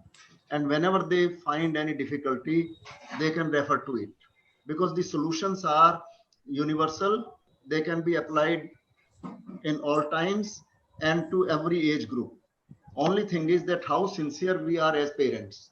Now, you see, this problem is, if I have 5 minutes, I'll take 5 minutes. क्योंकि आशीष ने जो शुरू किया वो पिक्चरों से शुरू किया. 3 पिक्चरें मेरे जहन में आती हैं, एक मुगले आजम, एक शक्ति और एक खलनायक.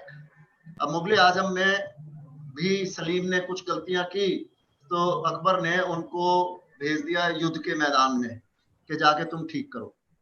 शक्ति के अंदर दिलीप कुमार और Amitabh Bachchan as father and son, they had conflicts and they were due to misunderstanding. The father loved him, but he was a disciplinarian father.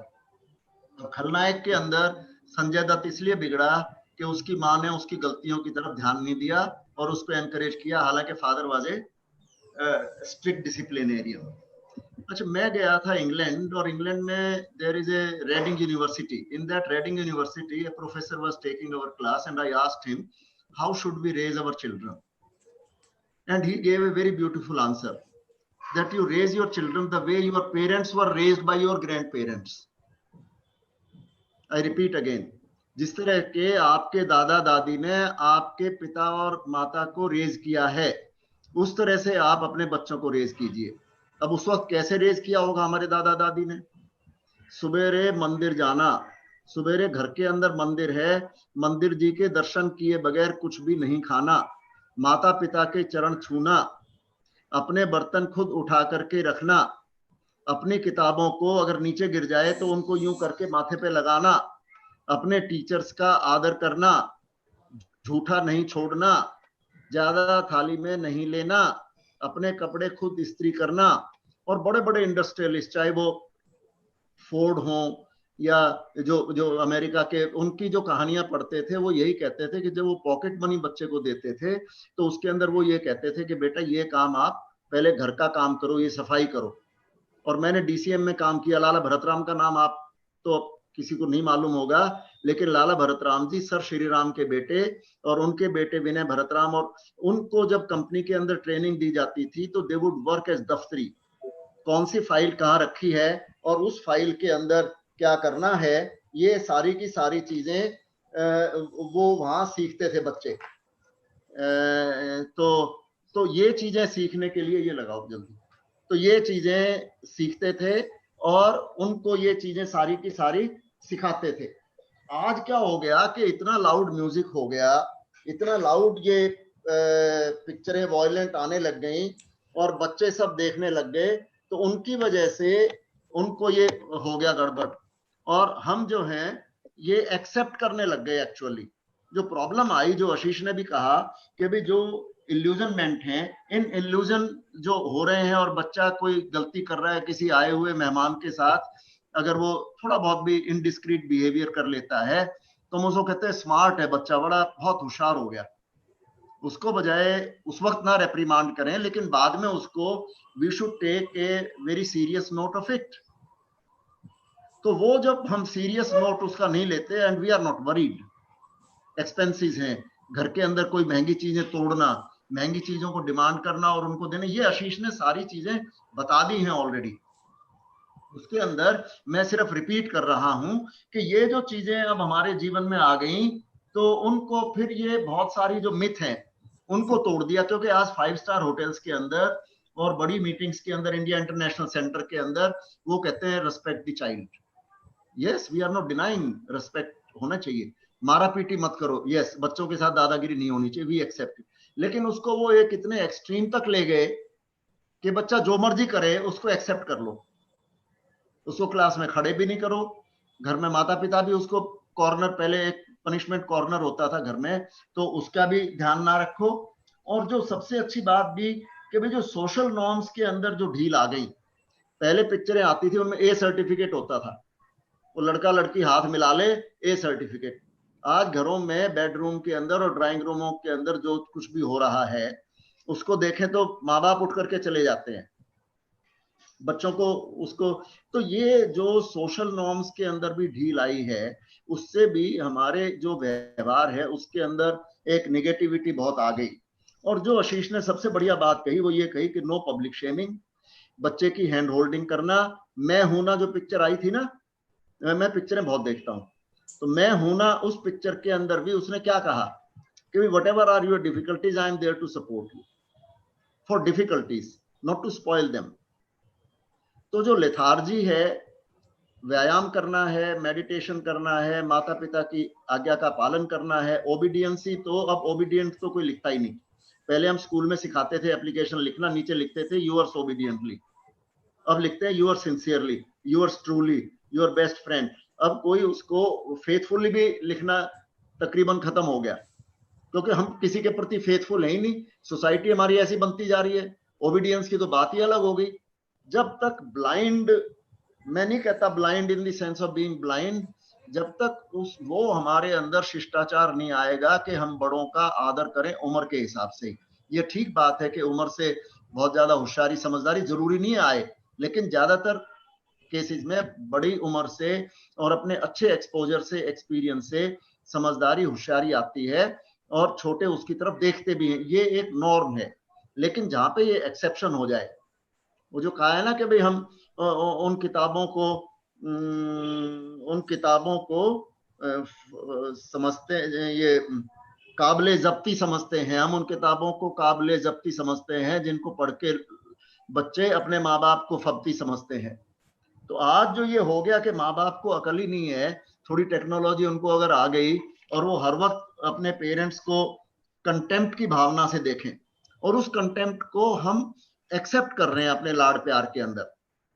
ये जो लाड प्यार है, मोहब्बत करना, उनको रिस्पेक्ट देना बच्चे को इसका ये मतलब नहीं है हम उसको सही मार्गदर्शन ना दें, उसको स्पॉइल करना लाड प्यार का मतलब नहीं है। जो उसकी जरूरियात हैं उनको जरूर हम करें, लेकिन उसके साथ बैठ करके टाइम भी बताएं। आजकल की जो समस्या है वो टाइम की भी एक बड़ी प्रॉब्लम है कि हमारे पास खुद इतना, जैसे अभी एक क्वेश्चन आया ये सोशल मीडिया का और ये मोबाइल वगैरह का ज्यादा देखने का, तो हमारे पास भी समय नहीं है, हम भी उस काम में लगे हुए। एक कॉर्नर में पिताजी बैठे हुए, एक में माताजी, और दोनों कॉर्नर्स में बच्चे बैठे हुए हैं, चारों के पास मोबाइल या डिवाइसेस हैं और उनके अंदर लगे हुए हैं।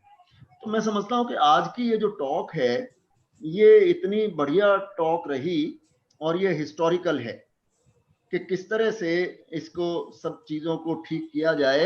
लेकिन बहुत सारी चीजों के सॉल्यूशंस आशीष जी ने हमें आज दे दिए, और इसको अगर हम अपने पेन ड्राइव में रख लें और इसके कुछ नोट्स बना लें, मैंने अपने सारे नोट्स बनाए हैं काफी। 4 तरह के डिसइल्यूजनमेंट होते हैं, illusion of unconditionality, illusion of limitlessness, illusion of goodness and illusion of acceptance. और उसके बाद इस तरह के अगर सब बहनें, सब माएँ इसके नोट्स बना लें और उन नोट्स को हम डेली बेसिस पर, जैसे अपनी रेसिपी के अंदर देखते हैं ना इसमें इतना मसाला डलना है, उस तरह से अगर हम देखें और बच्चे को ऑब्जर्वेंट रहें, जासूसी नहीं करनी लेकिन उसके बारे में ऑब्जर्वेंट रहें, क्योंकि माँ से अच्छा बच्चे को कोई नहीं समझ सकता। तो मैं समझता हूं कि हमारे समाज के अंदर ये काफी चीजें, और we as teachers in the school also must understand this thing. There should be disciplinary norms, और उसमें ठीक है बच्चे को समझें, बच्चे को उसमें एक्सेप्शन करें, एग्जेम्प्ट भी करें, वो भी करें, और बच्चे को स्टिग्मेटाइज भी ना करें, ब्रांड भी ना करें, बच्चे की रिस्पेक्ट भी करें, लेकिन बच्चे के साथ टाइम भी दें। हर टीचर को बच्चे को समझना पड़ेगा, बच्चे के साथ हैंड होल्डिंग करनी पड़ेगी। और जो ये चलता है अपनी उम्र के से ठीक हो जाएगा, क्योंकि बहुत सी माएँ, बहुत से टीचर्स ये भी समझते हैं कि नहीं चलो मेरा तो 1 साल का रिलेशन है, इससे अगले साल दूसरे इसको संभाल लेंगे। माँ बाप ये समझते हैं कि आज तो 6 साल का ही है, 8-9 साल में थोड़ा बड़ा हो जाएगा तो समझ लेंगे। एक जोक होता था हमारे यहाँ, एक किसी टीचर ने बच्चे को मार दिया, तो उसके पेरेंट्स आए, कहने लगे जी आपने इसको कैसे हाथ उठाया इसके ऊपर? हमने तो कभी इसको हाथ नहीं उठाया, हम तो जब भी हाथ उठाते हैं सेल्फ डिफेंस में हाथ उठाते हैं। तो ये बात हो, और एक माँ आके कहने लगी, बोली जी आपने मेरे बच्चे को क्यों मारा? ये तो बड़ा कोमल है, बड़ा नाजुक है, ये गलती करे तो पड़ोसी को मारना, इसके बराबर में बैठे हुए बच्चे को मारो, इसके ऊपर असर हो जाएगा। तो ये जोक्स हैं जो हमारे यहाँ इसमें इन टीचर कम्युनिटी के अंदर ये मशहूर हैं कि किस तरह से पेरेंट्स बच्चे को बिगाड़ने में, मैं सब with due respect to the parents, parents are अगर उनकी तो पूजा होनी चाहिए और उनकी बहुत रिस्पेक्ट से मैं ये सब बातें कर रहा हूँ, with due respect to them. लेकिन हम जाने अनजाने में, अपने प्यार में, अपने मोह के अंदर ये सब हम इस तरह की कई एक्टिविटीज कर देते हैं जो कि हमें नहीं करनी चाहिए। हम ऑब्जर्वेंट रहें, चेक करें, तोल करके सारा काम करें, अच्छी तरह से करें, तो मैं समझता हूं कि हमारा समाज और स्कूल अच्छे बन जाएंगे।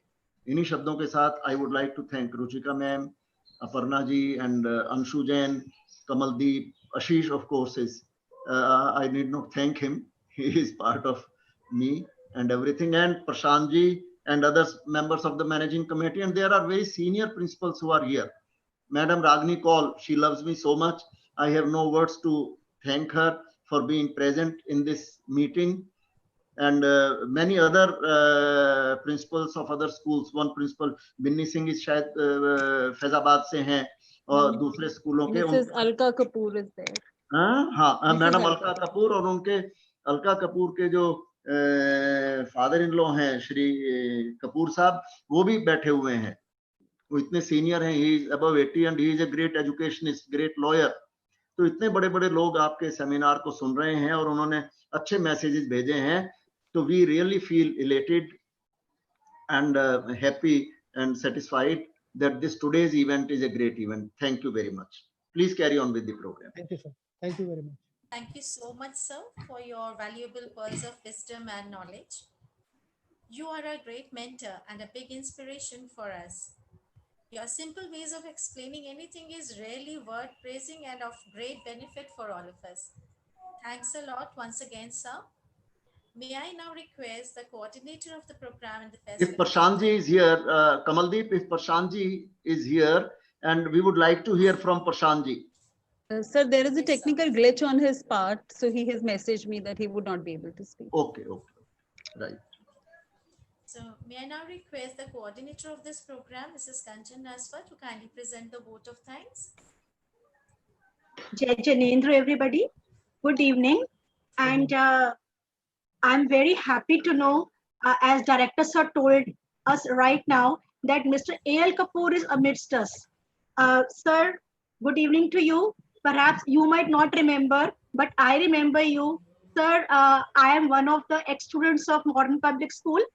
I passed out in 1987, and I was a head girl of your school that time. And sir, I'm so happy that you're here with us today and you are seeing us watching all this. Once again, very good evening to the illustrious gathering. Our evening has been made richer by the fruitful session of Mr. Ashish Agarwal, who very thoughtfully chose the topic of delinquency in our children nowadays. We are indeed struggling with the kids. And I must say that the problem that we've taken up today will help us a lot in dealing with our kids. Today's webinar has given an insight into how to deal with the problem. It was an eye-opener for the parents. As parents, teachers, and mentors, we need to question our parenting and mentoring right now. And we need to introspect what we need to change in our parenting, in our mentoring, in the guidance that we are giving to our children. बहुत ज्यादा प्यार करना, limit से बाहर प्यार करना भी उनके लिए एक dangerous हो सकता है, और हर बात पे rebuke करना, that can also be very dangerous for them. Well, friends, this problem, I don't think it will go on with the age or with the time. This is here to remain, and we have to deal with it, tackle with it, with the innovativeness and with the help of guidance that Mr. Ashish Agarwal has provided to us. May I also thank Ms. Sapna Khurana, who was here with us yesterday also and today also to felicitate us. I'm also thankful to the members of our esteemed managing committee for being present here today and for supporting us in our endeavors to fight our daily battle and providing us a platform for a consistent growth. I would also like to express my heartfelt gratitude for our Honorable Director, Sir, who has been championing our every concern tirelessly and ceaselessly. Sir, we really feel at loss without your guidance and direction. You provide us on each and every issue. I feel short of words to thank our vibrant, zealous, and industrious principal ma'am, Mrs. Ruchika Sukhija, for burning midnight oil so that we comfortably tread on the illuminated path. No school or event or program can take off without the participation and support of the parents. Thank you, dear parents, for being a supporting team. This really keeps us motivated. May I also thank each and every member of today's webinar team for executing their duties so meticulously. I'm also indebted to the staff of MSMS, the strong pillar of the institution who grabs every opportunity to upgrade themselves, and this is one of them provided by Mr. Ashish Agarwal.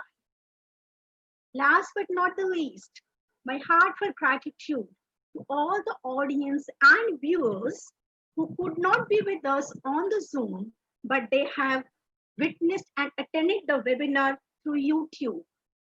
I would also like to express my heartfelt gratitude to all the senior principals who made their way today to be here. This was really very motivating. I think by this, we'll call it a day. Sayonara, bye. Have a great time. And then we'll be pretty soon once again. We'll meet because I think we cannot remain without each other, apart from each other for very long. See you soon. Till then, bye. Sayonara. We'll be back with another beautiful seminar. Thank you so much. Good night. Have a nice day. Bye. Thank you everyone for joining. Thanks a lot. Thank you. May I request the host to end the meeting now? Host, Yeah, please end. sure.